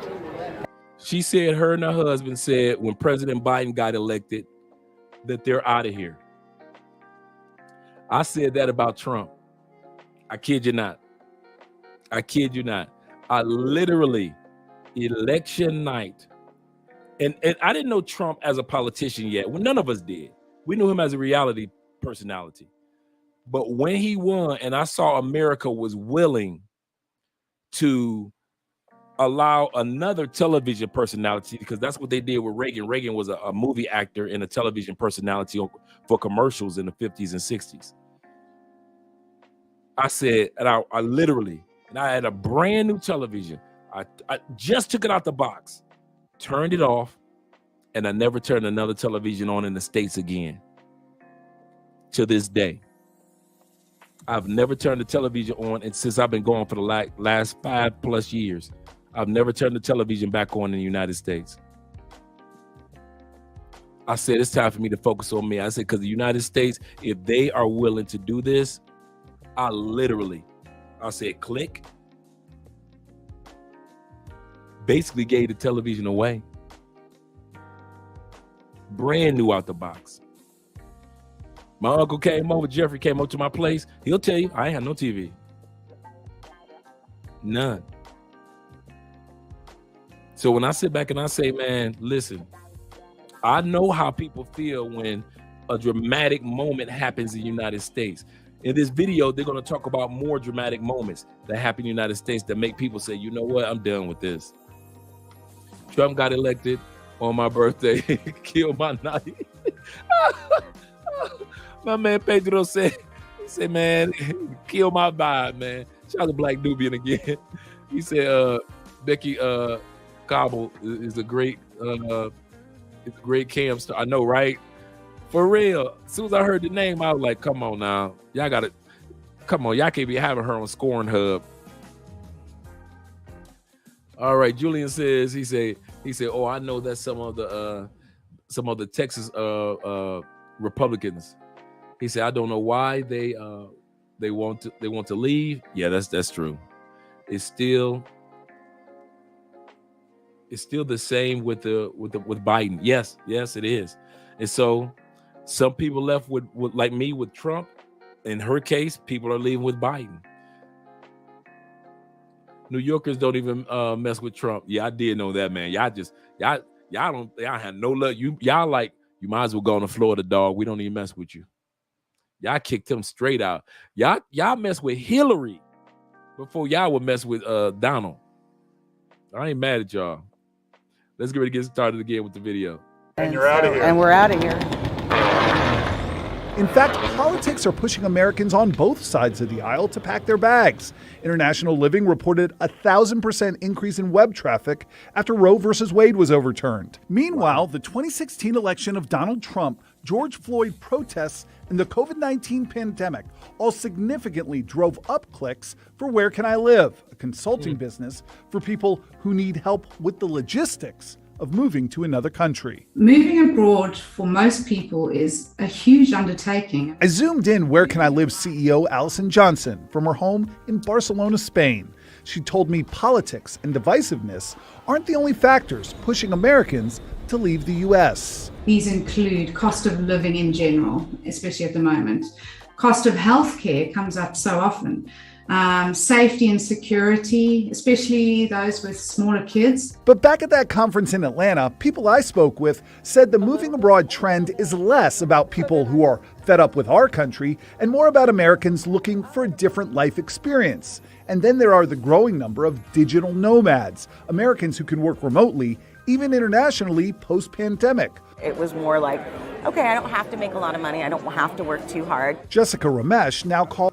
I don't want that to go past you guys. When I first saw it, I want to introduce you to that moment. She said, I don't have to make a lot of money. She's talking about for her initial movement. She's right. One of the biggest misconceptions that's keeping a lot of people in the States is you got to have a lot of money. A lot of you guys like, I'll wait till I get my pension. I'll wait till I get my 401k up. I'll wait till I'm telling you, man, the one thing that you cannot get back, shout out to my man, Afro National. The one thing that you can't get back is your time. I kid you not. That's why I was talking to a brother today. That's why I came down here and all I had was $20,000 to $30,000 in 401k. I knew that would last me for 2 years in Colombia. I kid you not. Now, mind you, I already had a furnished apartment. I already had to take care of it for a year. I already been feeding, paying on it and everything for a year. So I knew how much my income was for the year. I kid you not, I'm telling you a true story. I came down here with $20,000. I was making 70 to 80, almost 85 a year in the States. I kid you not, man. I gambled on myself. I said, let me take this 20. And if I'm serious about this, or 30, if I'm serious about this, let me get my up out of here. And let me see if I can. And I started with an online job, like a lot of you guys are doing, an online job. And so between my 30 and my online job, I was doing pretty good. All I needed was foundational money. I got it. Some of you dudes got ex-military, ex-pension money, and you still in the States. Now I understand you got kids or family. I'm not talking about you guys. But even some of you guys with kids and family, you know that you should at least have a place in another country because it's so affordable. Some of you guys got the top level of pension that you can get, 100%. Some of you guys got pension from you working at a company. Some of you guys have money that you've invested in real estate and business, and the money is taking care of that real estate for you. You got a lot more than I have, except for the one thing that my man Glenn just said. You guys ain't got no guts. And the United States took that away from us. I'm not just talking about black folks. It's white folks like that too. Ain't got no balls. I remember the first year that I came down here, like in our first 5 live streams, Andrea said something on the live stream that just made me so proud. She told me she was proud of me because I had guts. She said because a lot of people don't have the nerve, the strength within themselves to trust themselves in another country. Now we're doing great. Anything that you got in the United States, I got. And I got new stuff just like y'all got new stuff. And some of you guys don't, when you guys come down here, you don't see me impoverished. And when y'all come to my neighborhood, y'all don't be coming to a bad neighborhood where you're like, man, Dre be talking crazy on live streams because he really live in a bad. No, I don't. You guys see my neighborhood. I have nothing to hide. The one thing that I want to have is I wanted to build Andre outside of another country. I didn't want to build more money while I was in the States because I couldn't get time back. So while you guys are sitting back trying to make another extra $5,000 a month or another extra $12,000 or $15,000 a year, bruh, I get the one thing that you ain't got: time. Time is the world's greatest commodity. Money can be made if you're making it online from anywhere. We're going to Europe for a month. Why a month? Because I can work from anywhere. When we were in Cuba, can work from anywhere. We go to Cartagena. I'm working there. I can work from anywhere. While you still trying to get your extra 200, 300,000 a year, which you don't need in most countries. Dudes, I'm telling y'all, if you at a point and you are online, or are you retired, or if you're retired, or you have a pension coming in, or any type of monthly residual income that adds up, and I'm being honest, that adds up to about a good 5,000 plus a year, there is no, other than family and friends, there is no way in hell you should still be in the United States. You just bullshitting yourself. Pardon my language. If you're a person that says, I want to leave the United States, I'm watching all these white people at this platform, I'm watching this brother and all these other brothers on YouTube, I'm watching Austin Holloman at 23 years old go from being a barber this time last year in a dang barbershop. His channel ain't even 10 months old. His experience is not even 10 months old, and he's been in 9 countries. And he said, I ain't never going back to live. I'll go to visit, but I ain't going back to live. He already got several countries a couple of countries that he's narrowed it down where he wants to live. And you guys that are 45, 50, 35, and you got more money than the law will allow, and you still scared to move. You still scared to move. And that's why half the time the dudes that scared, I try to kind of like encourage you to let you know it's going to be all right. And the greatest gift that you have in life is your time. And I would rather had said, I took that 30,000 and I flipped it like a dope boy, than to sit back and be like you, and you stayed in the States for another 10 years and you made $1 million. But the things that I did and Austin did and Taylor Made Dreams did and Ace Live and Check in Effect and Kings and Dreams and Flyboy Way and Marwa, all of us brothers and sisters that's all over the world did within that 10 years, and all you have to show for it is $1 million fucking dollars. That's it. You could tell the world I made $1 million in 10 years. I could tell you 1 million things that I did in 10 years. 1 million places that I've been to, 1 million people that I met, 1 million opportunities and doors that opened up for me. I'm eating at the same damn 5-star restaurant that you eating at with a Michelin chef, just like you are, Mr. Millionaire, but it took you 10 years to get there. This is my 8th time going. Never put money in place of the value of time. Never. The greatest, most important commodity is time. You can't get it back. You can always make money. You can lose money and go back to the States and make more, right? It's a corporation. You're supposed to do that anyway. If you run out of money and let's say emergency happened, you ran out of money. Okay, cool. Go back to the States and make some more money. It's a corporation. It's set up for that. Blow your resume off and make some more money. And then get up out of there. But don't sit there in the United States. I hope I one day, and you're gonna be just like Jesus said in that scripture when the rich man finally retired. In the day that he retired, death came to his door and said, "Your soul is required of you."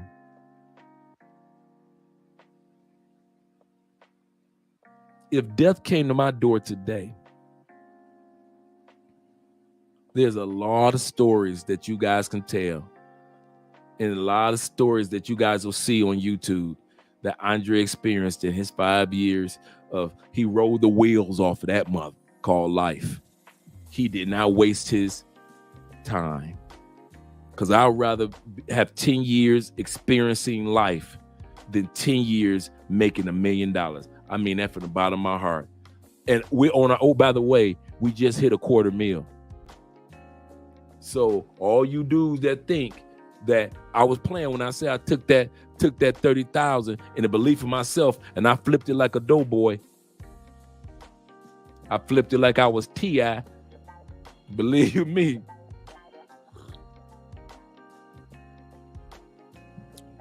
And you could do it too. That's what my point is. I believe in every one of you guys. That's the only reason I'm saying this. Shout out to you, brother, for the super chat in the building. Uno's in the building. He says, great live, Dre. Working at a factory. I remember my factory days too, for real. Excuse me. I'm making good money. That's my plan, to leave and move and live abroad or move abroad. He said, I'm still trying to navigate with country fits, or which country fits me, and the thought of us stacking to move abroad. That's exactly how I did it. I fed my 401k like it was a beast. I fed my investments like they were a beast. I sat back, dude, I kid you not, I fed it and I fed it and I fed it. Couldn't nobody get a date out of me. I wish a woman would ask me for a date. I'm trying to leave this country, girl. That $200 can go towards investments. Man, listen, only thing a female could get me to spend money on was condoms. That's it. I repeat that. Maybe a bottle of her favorite wine. Maybe. Mostly condoms. That was it. Before I met Andrea, and then before I went on monk mode, dude, that was it. I wasn't buying nobody nothing. No flowers, cards, or candy. I wish a female would come my way talking about Valentine's Day. Valentine's Day, birthday, Christmas. Are you crazy? Sweetie's Day. Are you out your mind? I'm trying to leave this country. I've been telling you that for the last 3 years. I'm leaving this country. Every Valentine's, Christmas Day card that y'all be paying for, all them Christmas meals and all them Valentine's evening meals, just so you get the coochie. Now you crazy.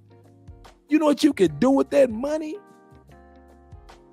Oh, y'all, okay.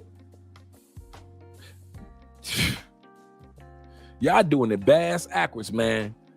Ain't no way, it ain't nothing. Y'all think I be joking when I say the only thing a female in the States could do for me is point me to the nearest airport.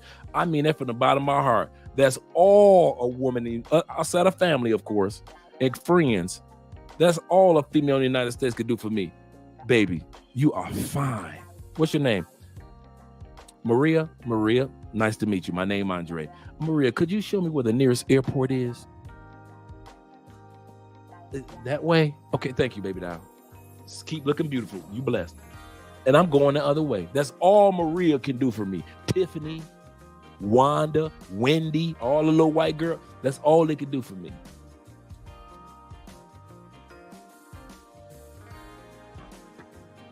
Kid you not. Because I believe so much in myself and believe that God was showing me something greater than what was going on in the United States. And you know what? All these white people think the same way that I do. No, I wasn't cold-blooded. I was serious. That's all I was buying, condoms. That's it. Andre, what you gonna give me for Christmas? Condoms. What you gonna give me for my birthday? Condoms. It's Valentine's. It's Sweetie's Day. Condoms. Andre, I know you're gonna buy me a Christmas gift. Condoms. What you bringing over for Thanksgiving? Condoms and these nuts. That's it. You gotta be cold-blooded. America is cold-blooded. We come from a cold-hearted, cold-blooded country. And if you want to accomplish something, you got to come with it. You can't sugarcoat the United States. One thing I love about being American, it ain't like these other countries. Other countries, you just kind of like wing it. United States is like, it's sink or swim. Which one you gonna do? Especially as a man. They ain't gonna give us no food stamps. You can't get WIC. When the last time you saw a man on Section 8, even if he was a father? Ain't no homeless shelters. There's only two all-male homeless shelters in the United States. 2.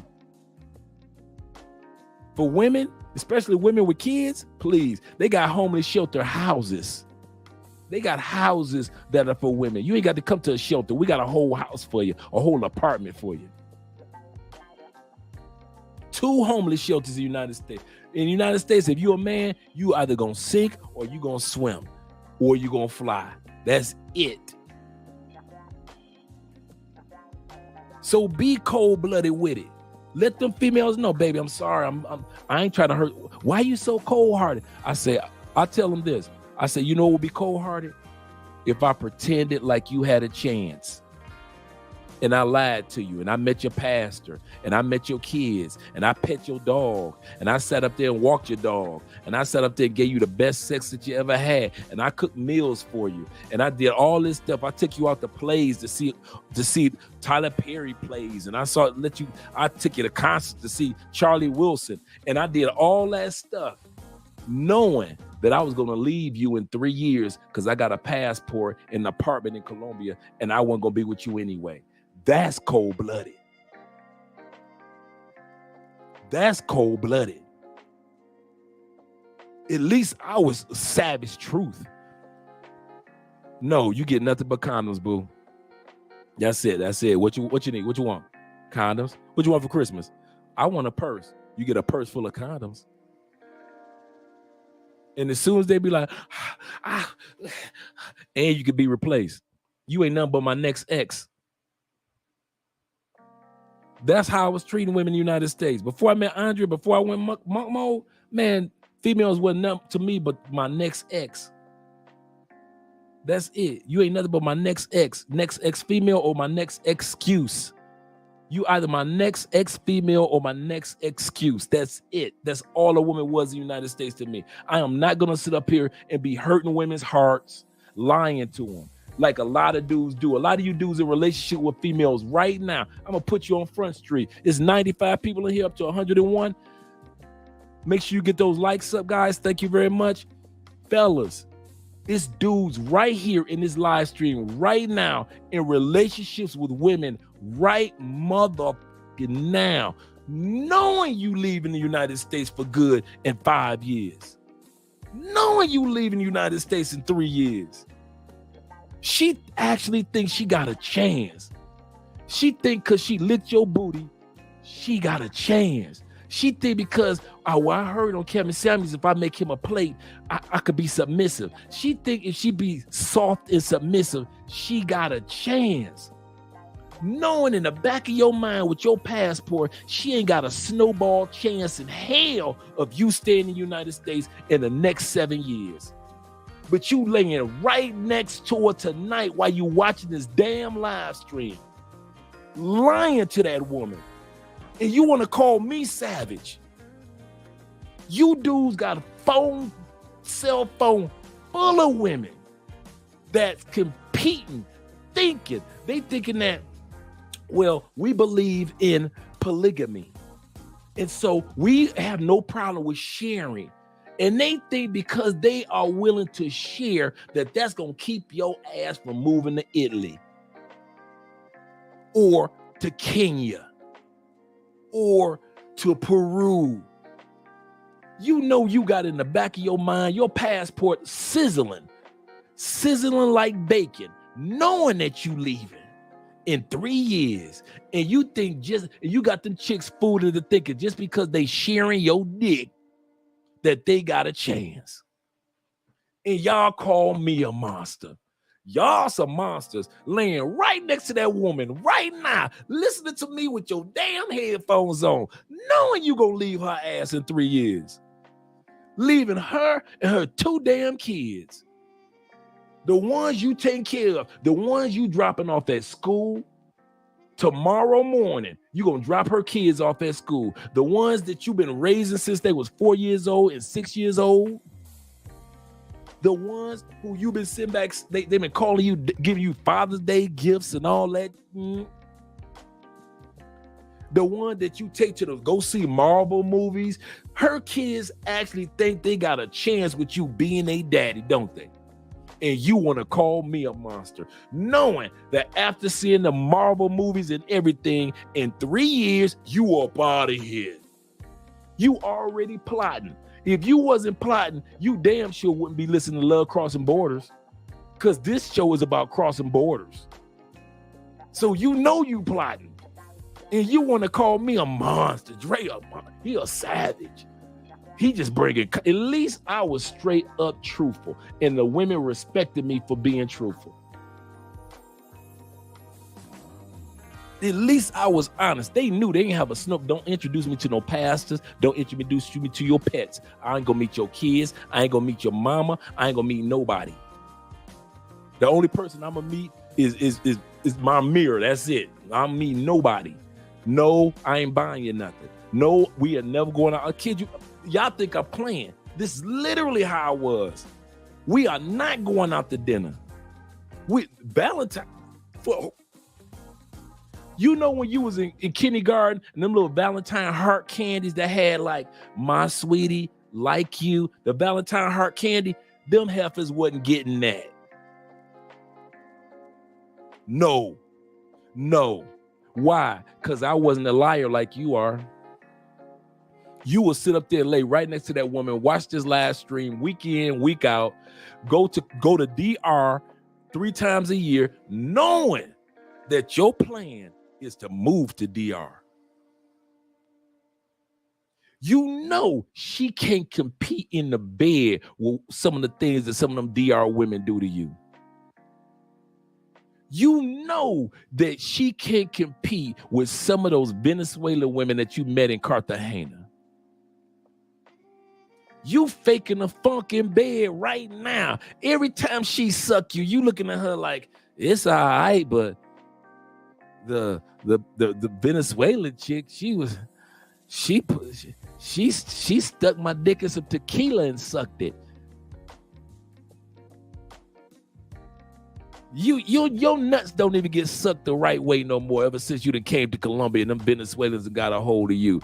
And you sit up there lying and pretending to that woman with that bonnet on her head while she having sex with you. You looking down at that shiny ass bonnet while she giving you a blowjob and you trying to pretend like you into it. The only reason you still sexing her is out of convenience. I'm a man. I know what we do. You only smashing her out of convenience because she is laying here. She just so happened to be within an arm's length radius. I might as well go ahead and smash her. But the whole time you daydreaming about what them Venezuelans and what them Afro-Brazilians did to you when you was in Brazil. At least I didn't lie. I was straight truthful. I let them know, listen, you can suck my dick, but you will never be able to suck it like a Colombian can. I'm sorry. Yes. You can suck my toes, but you will never be able to do it like the Venezuelan girl did it. No, you can't. No.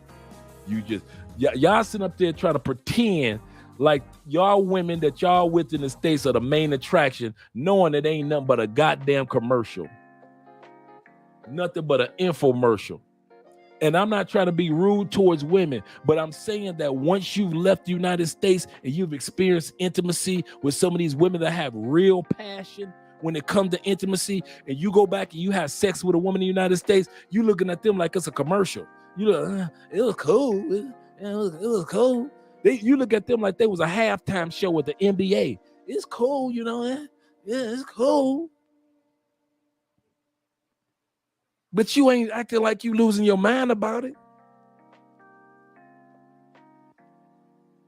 So if anybody needs to stop lying and stop being a savage, it's y'all brothers. Y'all the savages, man. Y'all some monsters. Laying right, this is the part that gets me. Hey, Blade Runner. Dude's laying right next to the woman, listening to this live stream. You dirty motherfuckers. Laying right next to her right now. She on the other side of the bed and you plotting some shit and you ain't plotting your next trip. Oh no, brother. She cool with you going on your boy or your guy's trip. She don't know the last 2 times you went to DR, you was looking at some real estate. Condos are on sale. She don't know nothing about that. The kids probably, her daughter probably sleeping at the foot of the bed right now. She been calling you daddy for 3 years, knowing you ain't got no plans on remaining daddy in the next 3 years. Y'all some monsters. Monsters. Y'all brothers, y'all ready for Halloween? Cause y'all had y'all mask on when y'all in y'all house. Then when y'all leave the United States, you pull that damn mask off. Shout out to Andrew in the building. He says, salute to Dre. Since 1991, a woman in the United States cannot satisfy me the way a foreign woman did. Absolutely correct. Life is better traveling and out of the matrix. Thank you very much for the $20,000, 20,000 pesos Colombian. Shout out to you, brother. Andrew Wright. Dudes, see, this is the one live stream that you guys could come to and just be yourself. You ain't got to pretend. Because I'm going to call it out anyway, because either I did it or I know about it. Either I did it or I know about it. So all you dudes that want to sit up there and lie, thanks again, Andrew, that want to sit up there and lie to these ladies, I'm telling y'all, bro, y'all the savages. Y'all the savages. Let's continue on with the video, man. I appreciate you, brothers. Panama home. I think that The abroad trend is less about people who are fed up with our country and more about Americans looking for a different life experience. And then there are the growing number of digital nomads, Americans who can work remotely, even internationally post-pandemic. It was more like, okay, I don't have to make a lot of money. I don't have to work too hard. Jessica Ramesh now calls Panama home. I think that there's always a risk when you're running from instead of running to. And I think your reasons for going abroad have to be deeper than that. Okay, so the State Department told us they can't say how many Americans are currently living abroad. U.S. citizens are not required to register travel to a foreign country. Now, previous State Department estimates put the number around 9 million people, including active military members stationed abroad. Well, Sunday night at 11 o'clock, Eric will look into a growing movement to recruit voters who are not living in the U.S. anymore. Again, Sunday night at 11 o'clock. That's true. That's true. I like how you put that. Tonight at 11, this is a fascinating trend. Let me stop that right there. It's absolutely correct. I get emails from the Republican Party as well as from and I'm independent voter. I'm with Bernie. I'm independent. And so you got to buy. I'm like Taylor May Dream say, y'all got to buy my vote. Prove to me why I should vote for a Republican or vote for a Democrat. And so I get those emails all the time like, hey, the Democrats, we want to do this. We want to talk to you. The Republicans are like, hey, we want to talk to you too. So they are recruiting voters from outside the United States. They really are. I kid you not. Yeah, I'm a Bernie man. I kid you not. Feel the burn. My man Bernie in the building. My man Knight is in the building as well. He said, it'd be funny when I return to the States and they look at my passport and realize all those things. Hey, how come they look at our passport like a used condom? Like, you done been, how many pages you used? So, but check it. Am I the only one? I'm gonna come back to your comment. Am I the only one that dudes that be like TSA and other dudes be asking like, bruh, how is it really? I've gotten so many dudes in the States that were like security for downtown. Like if I had to go downtown, take care of some paperwork, they be asking about how is it over there? Police officers, they be asking me like, is it really what they say it is?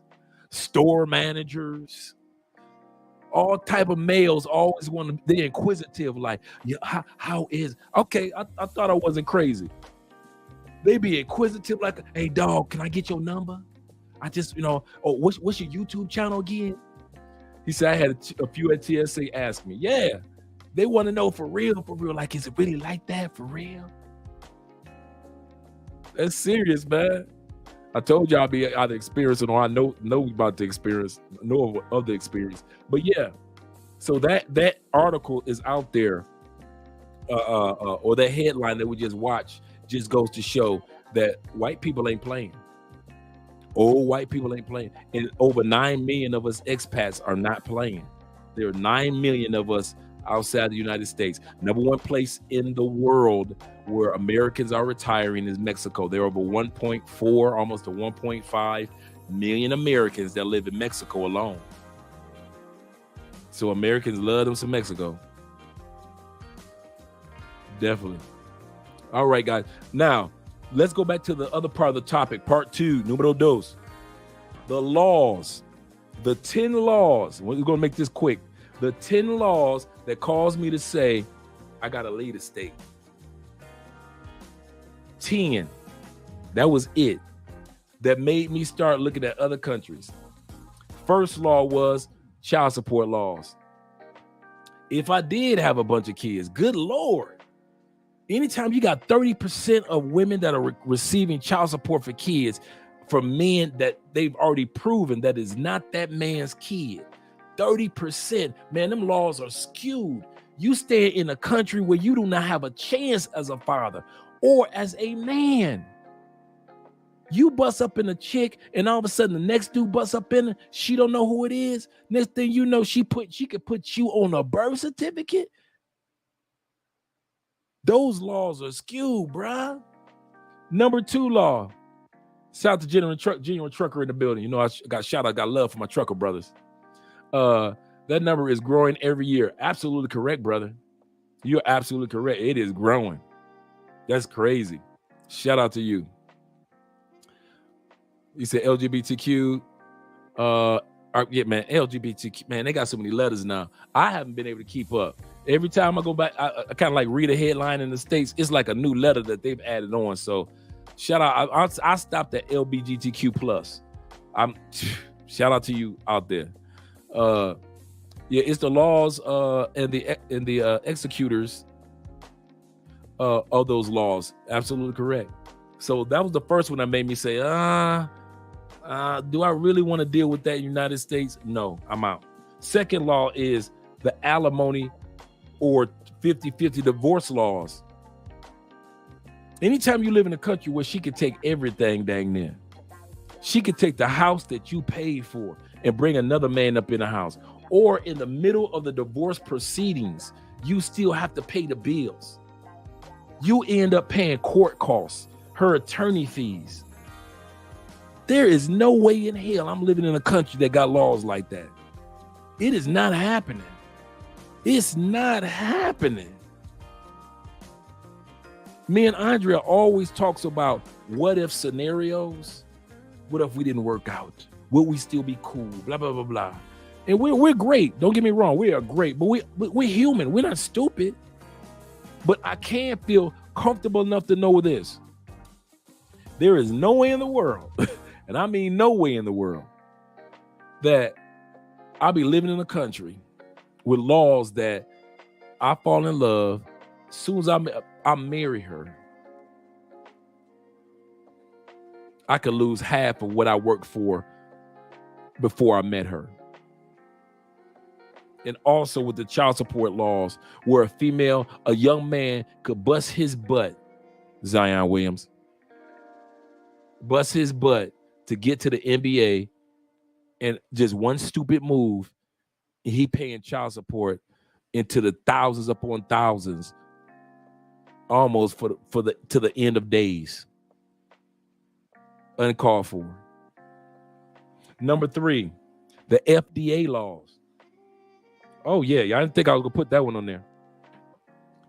America's food is so freaking unhealthy that we're going to be doing an episode next week on, if not this weekend, on the 12 unhealthy foods in the United States that are banned, including U.S. chicken, including U.S. beef.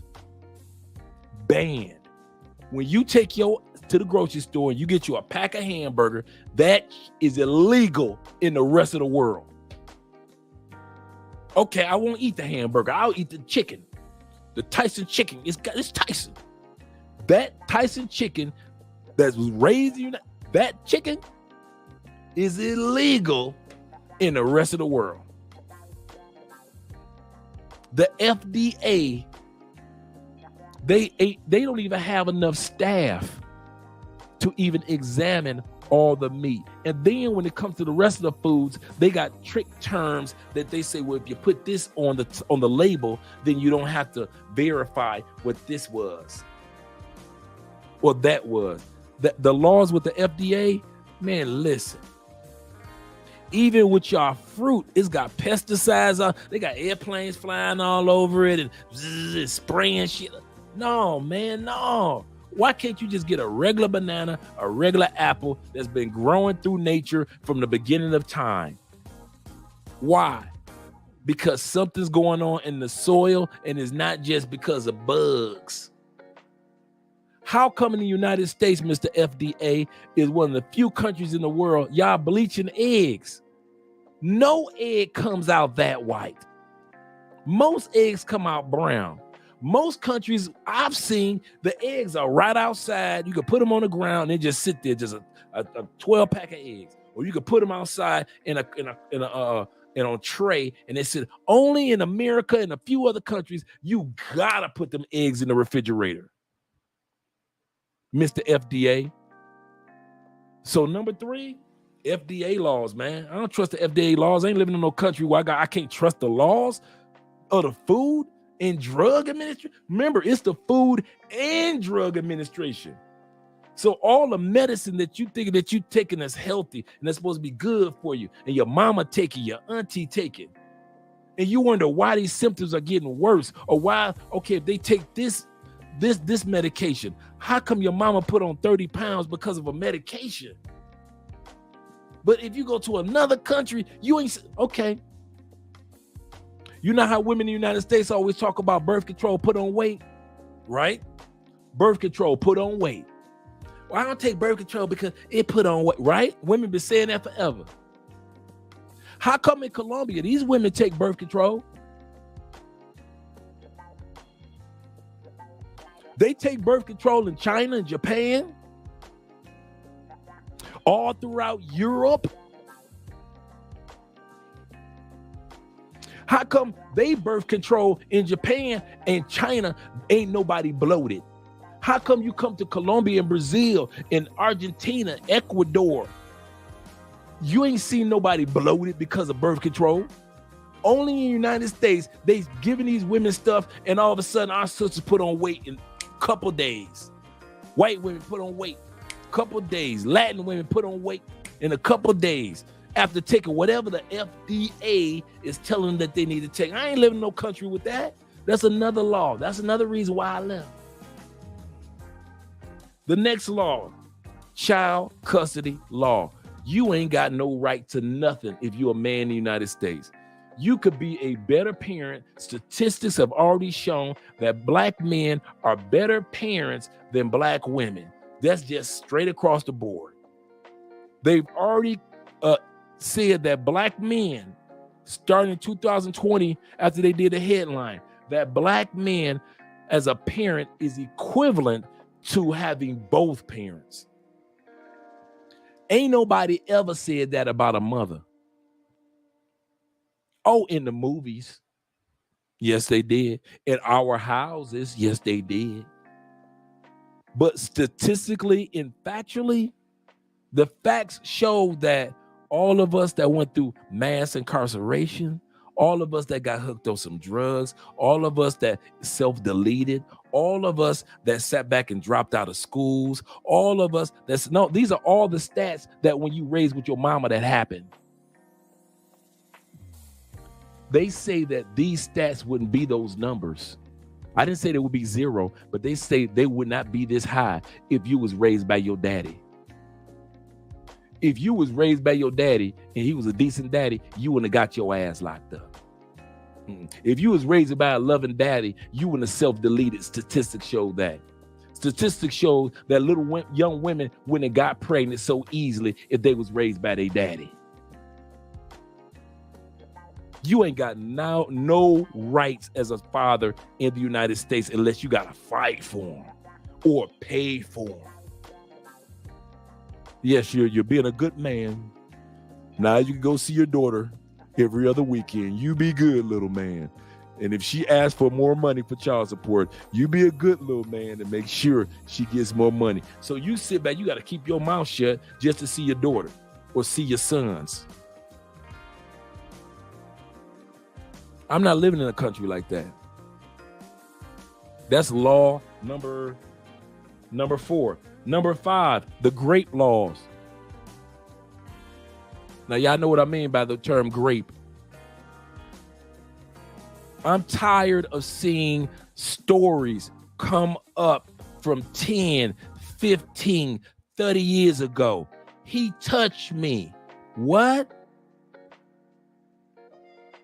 Yes, he did this and did. Did you know that there is no statute of limitation in the United States if a woman wants to sit back and say, any woman, I mean this, any woman that I touched in my life intimately, even though it was consensual, do you know that woman has the right in the United States to come back years later and say, maybe it wasn't. He raped me. And I have to fight that? And so do you. If I'm lying, look it up. You know me, I'm stats and facts. Look it up. You can prove me. I ain't too prideful to be wrong. Look it up.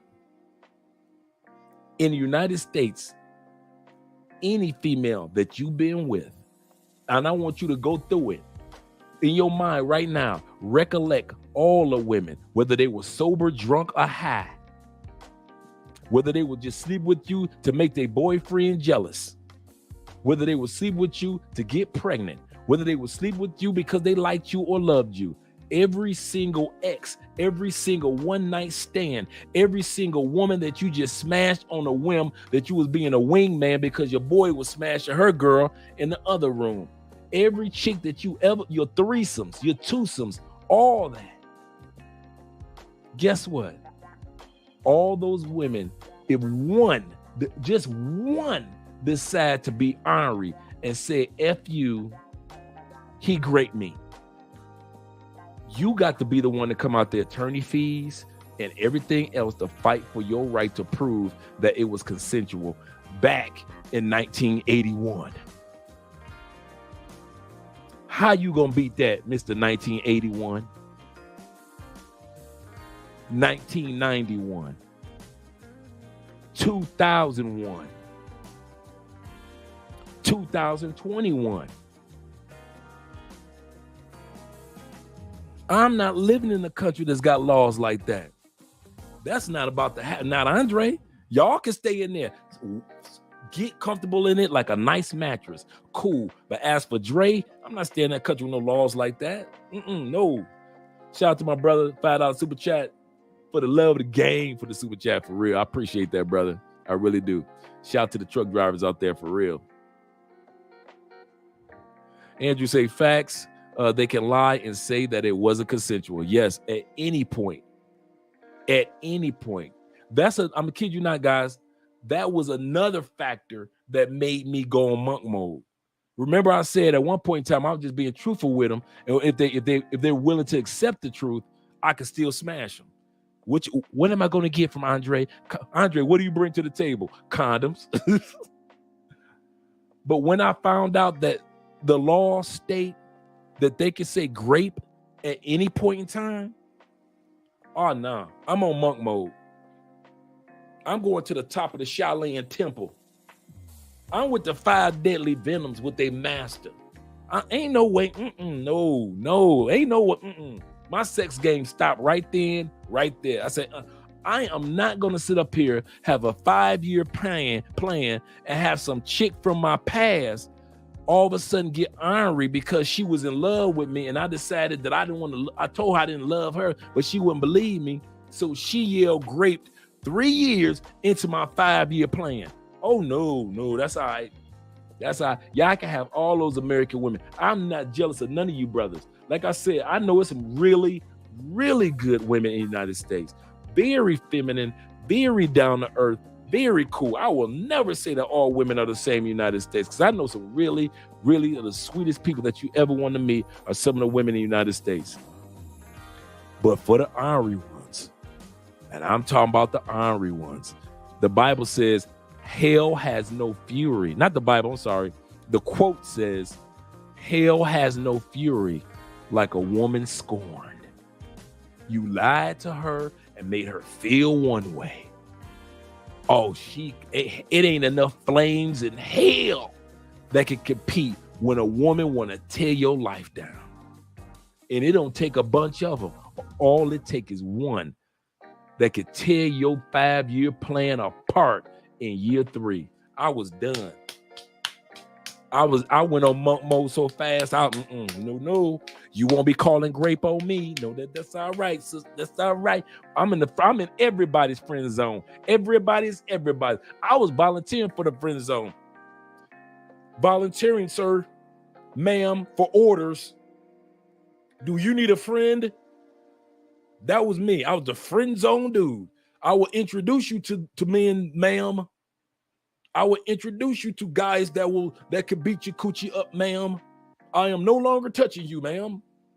Yes, ma'am. Man, I was done. I friend zoned my damn. Every female in the United States know one thing, that they got one brother in the friend zone. That's me. They ain't gonna never gotta worry about me hitting it. I ain't in the friend zone hovering around in limbo like I'm gonna pretend to be their friend just so I can get the coochie one day. Nah. No. I friend zone myself. I put the friend zone tattoo seared right on my chest. Friend zone property. They ain't worried about, ain't a female in the States ain't never got to worry about getting this ever again, even if I wasn't married. No.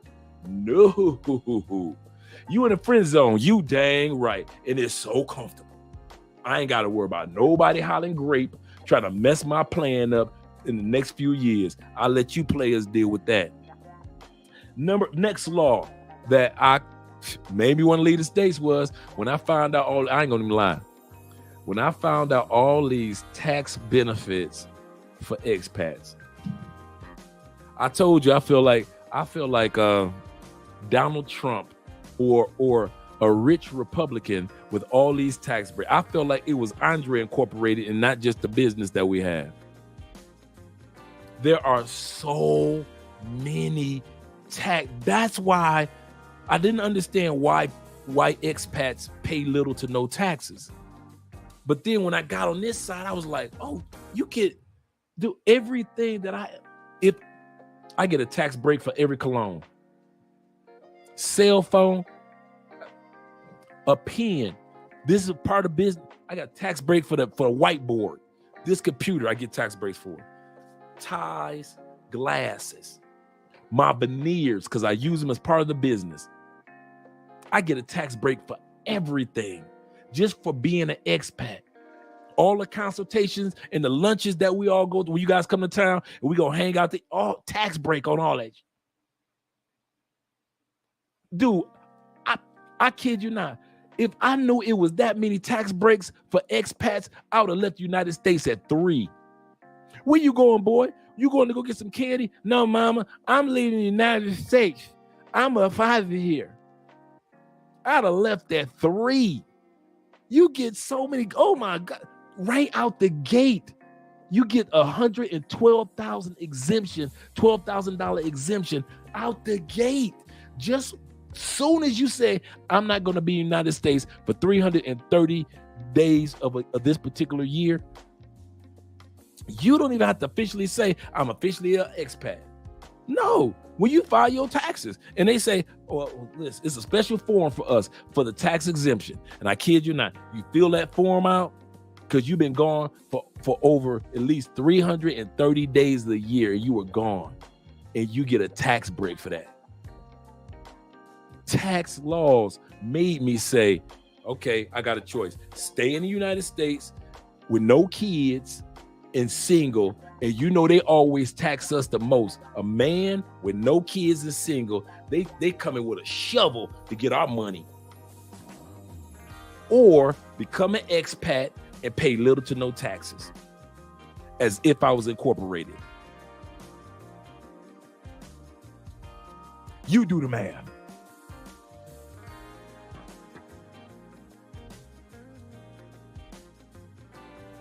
I'm just saying. Yeah, dudes was eating good when Trump was in office. When it came, if you were in business, You can't deny Trump was looking out for business dudes. Oh yeah, he really did. Other law, common law in the United States. I live in a common law country, Colombia. If you live with Colombia's marriage rate is so low, registered marriage rate is so low, it's only 20% of registered married folks. Why is that?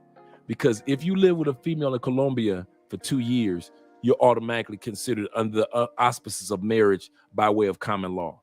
That's nationwide. Y'all, if y'all been walking around talking like y'all husband and wife, y'all booed up, y'all boo.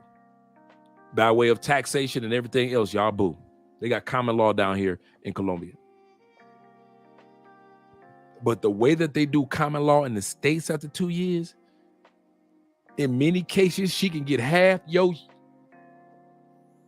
Oh, no.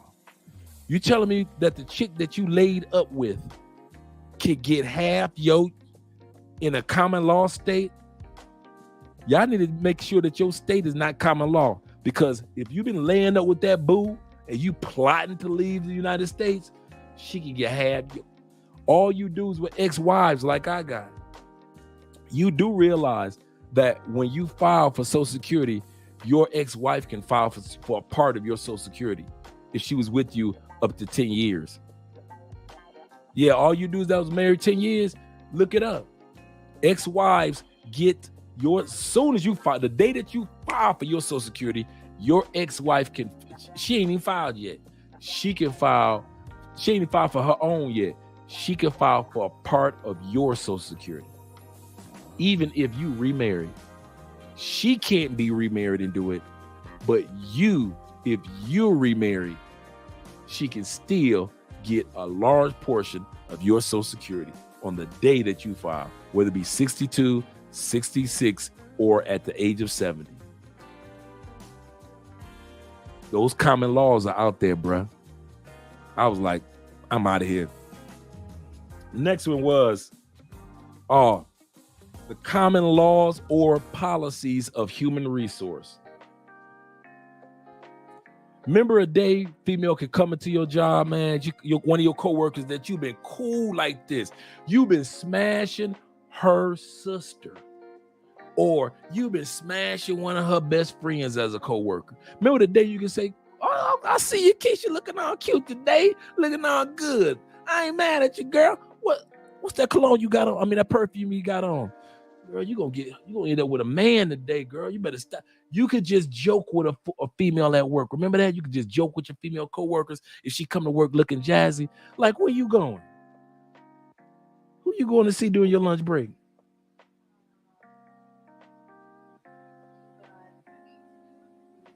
Yes, I do. We almost done, Mrs. Spence. We got the warden here. Make sure your boy I didn't get any proper sleep last night, so she wanted to make sure I got proper. She like, you got to get proper sleep in. So that I do like that. I can't even lie, because nobody in the States ever cared about my sleeping habits. Andrea, one of the ways that I've been able to get healthy is not just by eating and drinking water and exercising, but making sure I have a proper sleeping habit. So if she knows that I've had insomnia my whole life. A lot of you guys are like me. If it was up to us, we'd be sleeping on 2 or 3 hours a week. I mean, a day. That's it. So Andrea started curving that in me. She like, okay, I know my husband has insomnia, so I got to stay on top of. I'm gonna let her know that you said hi, Jamon. I gotta stay on top of my husband in regards to making sure that he sleeps properly. So Andrea, she does this even when I'm editing videos. I'll be in here like this, editing a video, and she'll be like, babe, come to bed, take a shower, go to bed. So shout out to Andrea in the building. But we only got 3 more to go. But now a woman could, because of HR policies, they could take you to HR. And I know so many brothers that have lost jobs because of a woman just says. I know one dude, he was in upper management. He lost his job because a chick that he didn't want told HR that he got her best friend's phone number. Well, you know, he hollered at my best friend and he has her number. Here is the text message from her telling me that he has her number. They call him straight down to HR and said, do you and so-and-so have each other's phone number? Yeah. You fired. That brother worked his tail off to get to upper management. And a chick that was hating, not a chick he was smashing or hitting on, but a hater chick caused that brother, a sister caused that brother to lose his job. I'm not trying to live in a country like that no more. To where I gotta worry, I can't hold the door open for a female if they catch it on film. Is he smashing it? No, I don't hold no female doors open when I was working for companies anymore. Yeah, that's trifling. That's straight trifle. That's messy. Straight messy, straight petty. Now he's doing great. He's doing great. He actually, you know, took those lemons and turned it to lemonade, man. He just came out with his first movie. He's written several books. He's making more money now selling insurance than he ever did with being a college recruiter with me. That was sad. That was my dog. He's still my dog. I talked to him 2 days ago. And I actually watched his movie too. Really good movie. The next law that made me leave the United States was the law of attraction. I started becoming more attracted to other countries than I was to my own country.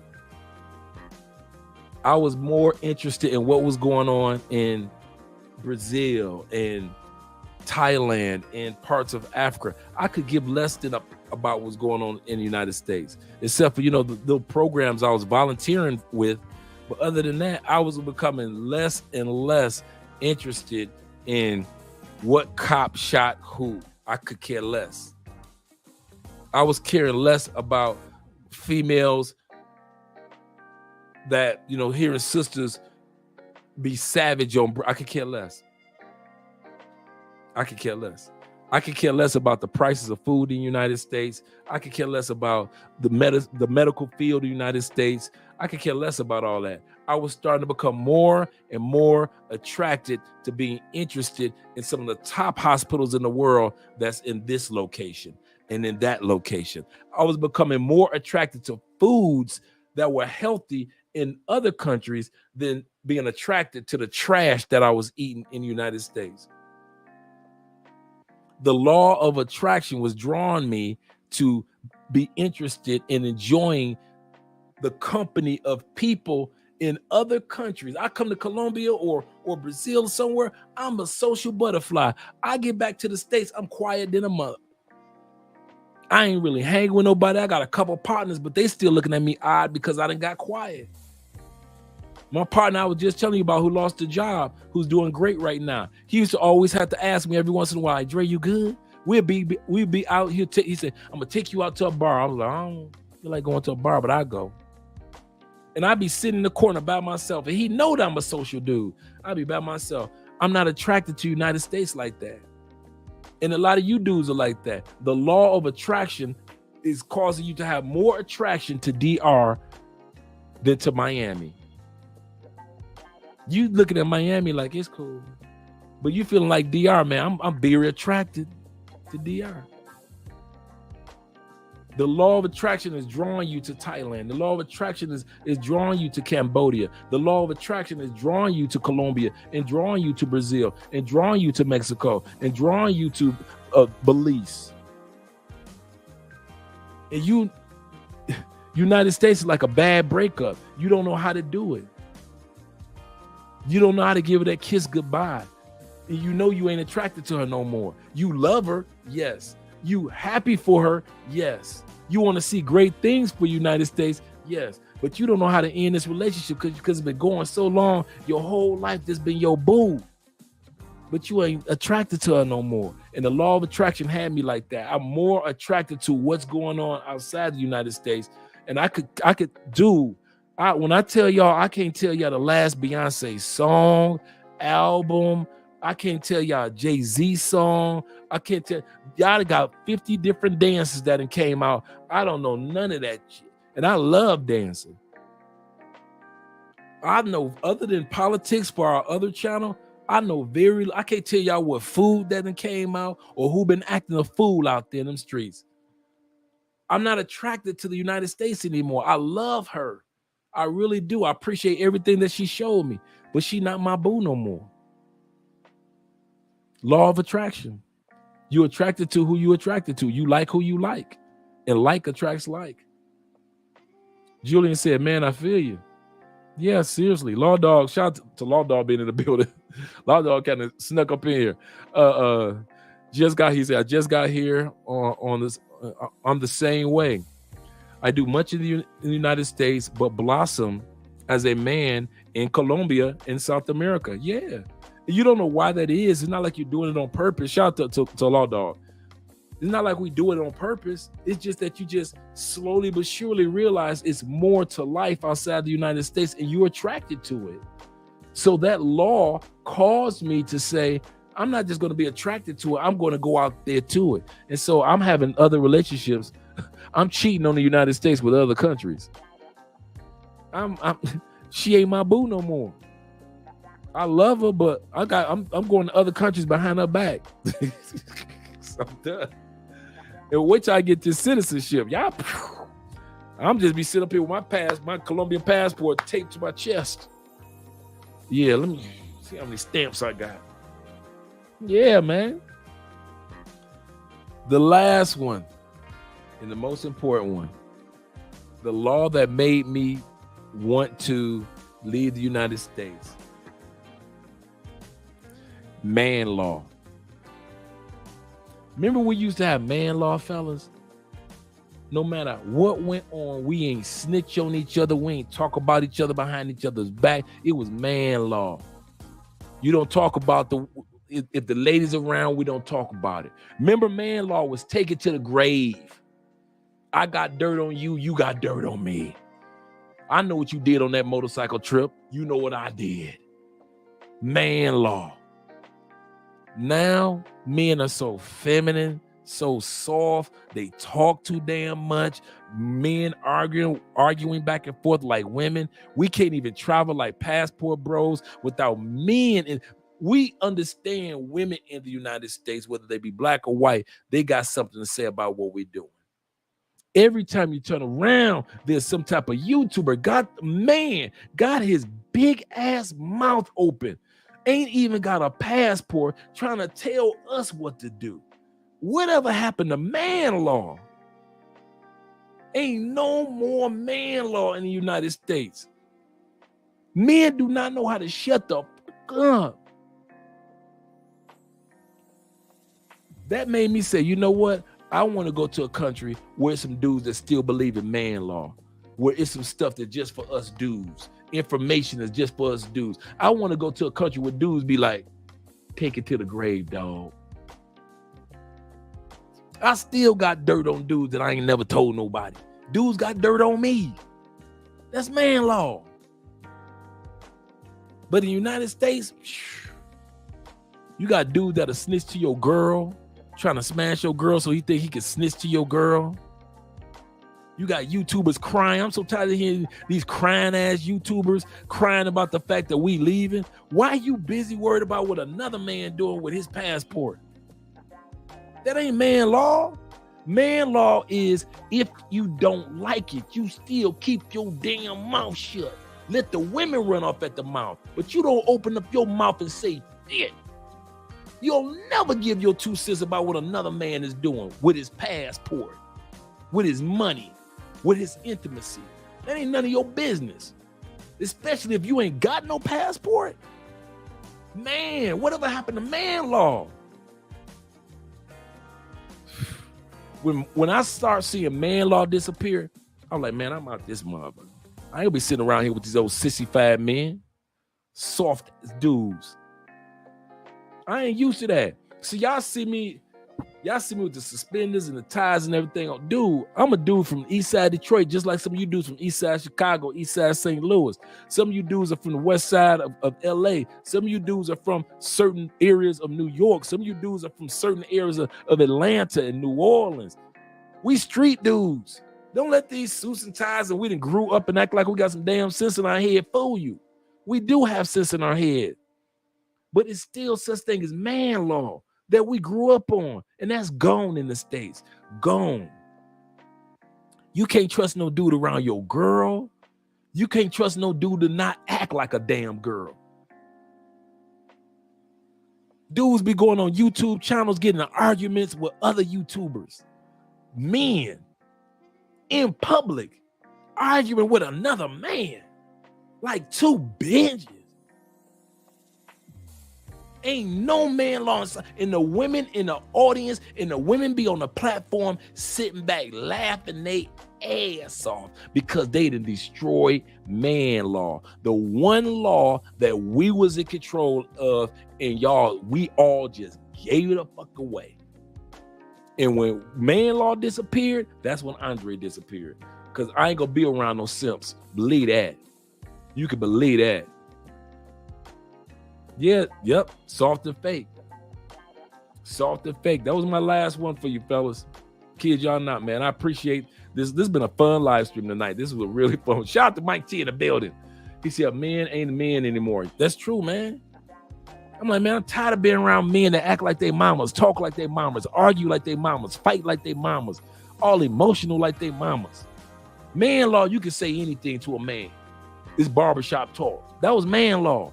Women walk in the room, you change the topic. You water it down. Not anymore.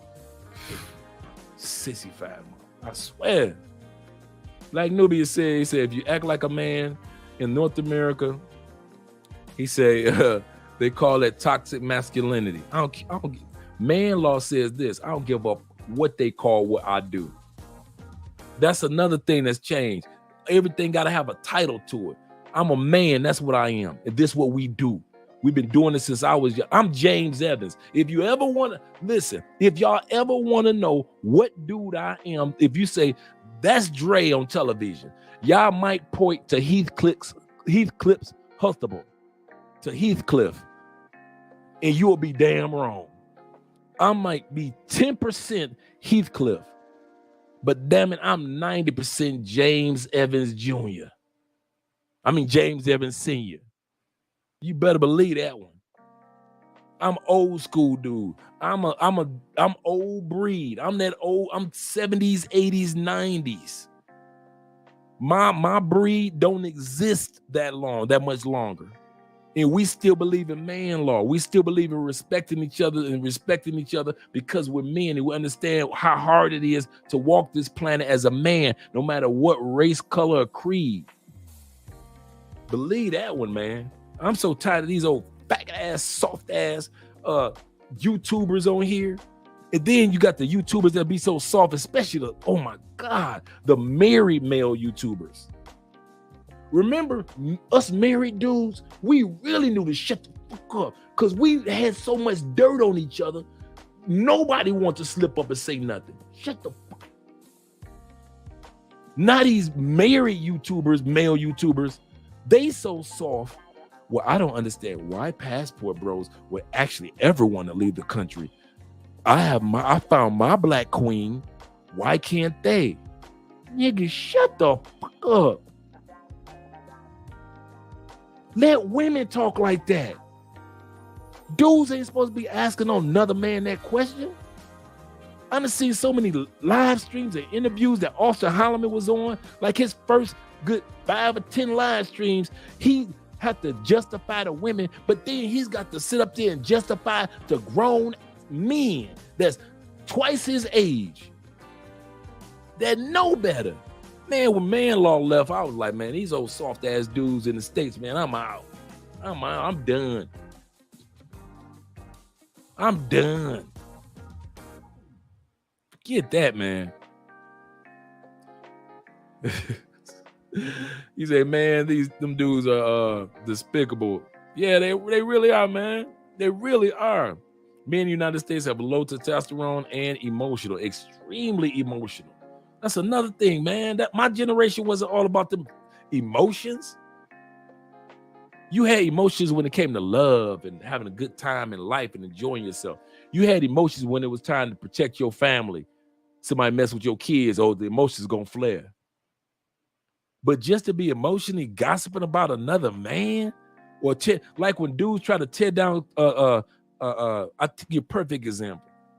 When dudes try to tear down Richie Mack, Zoom to Thailand, black men creating videos after videos after videos, different platforms, trying to destroy another black man for living his best life. You soft motherfuckers. Every one of you that's ever said something about a passport, bro. Fuck all of you. All of you. We don't give a damn about what you got to say. We gonna still keep getting these tattoos on these passports. We gonna still keep going out here smashing these women. We gonna still keep going out here buying real estate, learning new languages. We gonna still keep starting businesses. We still gonna keep networking. Y'all can keep talking that bullshit on these platforms, and y'all can take this part of this live stream and you can share with whatever black male YouTuber you want. Fuck you, every one of y'all. We can't stand y'all. And it's hard for us to sit back to say that about our brothers. Fuck you, Umar. Fuck you, motherfuckers like Derek Jackson. All you lame ass soft dudes that sit up there and try to criticize brothers for living their best life. All you dudes, every one of you. You ringless having motherfuckers. At least I got a ring on my finger. You niggas sitting up there, you ain't even got a ring. Or when you had a ring, you was Lord of the Ring, fucking everything that you saw. Steve Harvey, fuck you too. Every one of y'all dudes. And I mean that for if them dudes were standing right here, fuck you, dog. You actually, they couldn't stand in my presence. Because at the end of the day, I don't let no lame ass motherfuckers be in my presence. Ain't gonna be no Umar interview on this channel, ever. A Derek Jackson, you'll never see that nigga on my show. You'll never see no soft ass Steve Harvey on my show or in my presence. Steve Harvey coming, where? Nigga, I'm out. Fuck Steve. I treat celebrities like they regular ass people. Man, fuck them dudes. And all them soft ass YouTubers that be sitting up there, you will never see me on Lapeef Network. You will never see me on that Ace Metaphor bullshit. Them soft ass niggas on that channel. You will never see me on none of that shit. And if they clip it and send it to them. Because I'm telling you now, I don't play that shit. I'm old school man law. And you keep your motherfucking mouth shut about what another man is doing, unless you helping them out. At least when I open my mouth, it's about helping men out. You dudes sit up there just talking shit and don't even know what the fuck you talking about. Just trying to impress them females on your platform so you can hope you can get that pussy someday. That's all you doing. You got bad bitches on your platform, so you sit in the friend zone, hoping that somehow, some way, someday, even if you got a woman, you still looking right across the aisle, looking between your co-host legs, wishing someday, somehow, some way, your wife will go on vacation so you can try to fuck your co-host. Get the fuck up out of here. I don't give a fuck about them channels, them lame ass weak channels.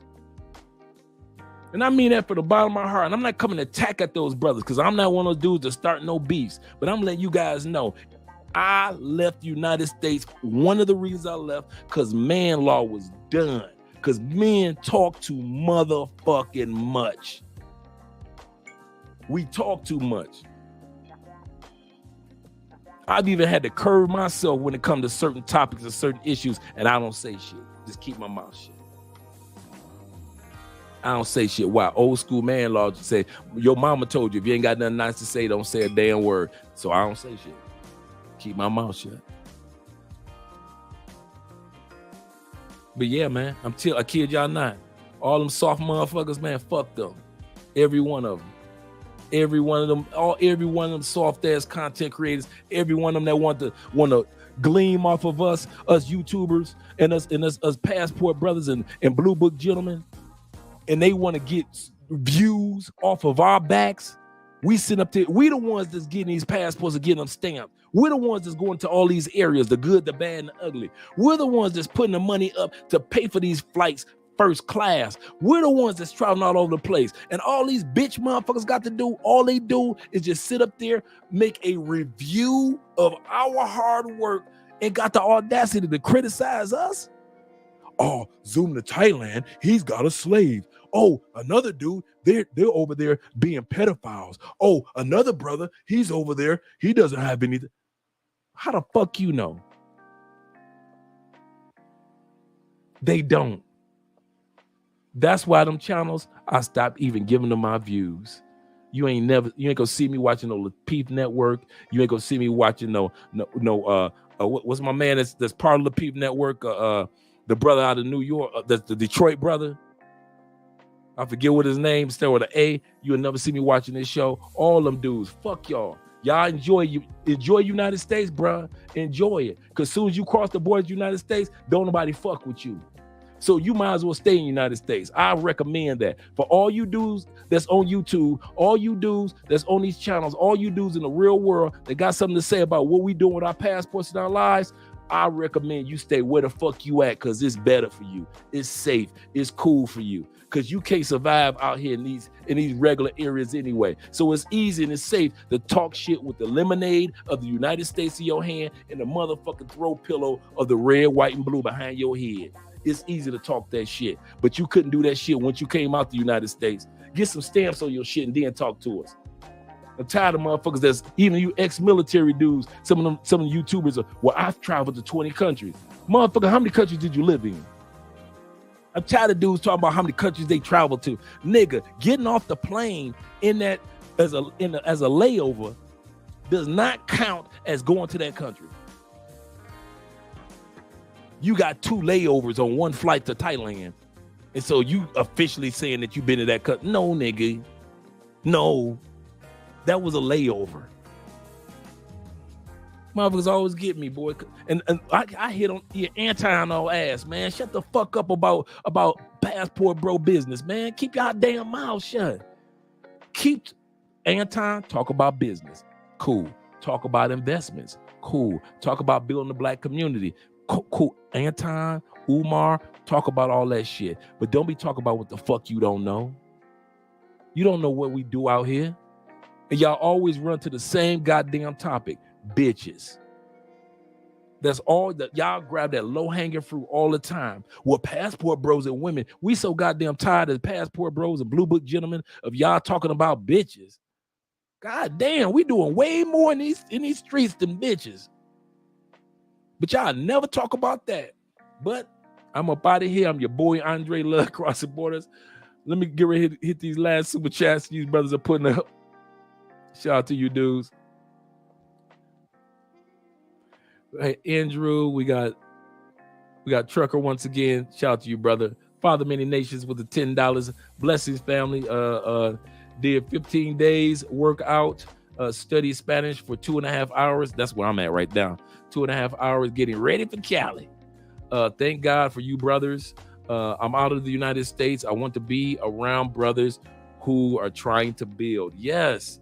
Even the 30 of us that, shout out to you for the $10 super chat, Father Many Nations. Even the brothers that are down here, man, it ain't many of us in Cali. It's maybe like 30 of us. But every one of these brothers are doing something productive, building online presence, building businesses. Even the dudes that are ex-military are working online part-time. They got their military pension, but they're also still doing their thing.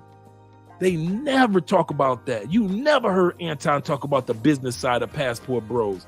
He talk about the business side of every motherfucking thing under the sun. He's good at business.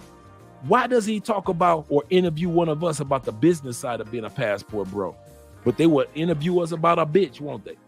They'll ask us about some pussy, won't they? Some pay for play, won't they? But they'll never ask us about the business side. Man, fuck them dudes. Father Many Nations once again. He said, Dre, I'm going to let you get this off your chest. Then moving on. They ain't worth our energy. Let them stay in America. You know what? You're right. Woosah. I did have to let that out. Thank you, fellas, for letting me do that. And so we're going to end this evening. I just finished having some hot tea, honey with ginger. We're going to end this evening because you guys are right. This has been a great day, great evening, and we are in a great movement. And we are not going to give these men our energy. We understand the ladies, but the men, you're right. We haven't given them our energy thus far, and we're not going to give them our energy anymore. Thanks, brother. All right. I'm about here. Guys. You guys have a great evening. I'm about to sit up here, hit the showers, and get some sleep. Once again, this is your boy Andrea of Andrea and Andrea's Love Crossing Borders. We're up out of here.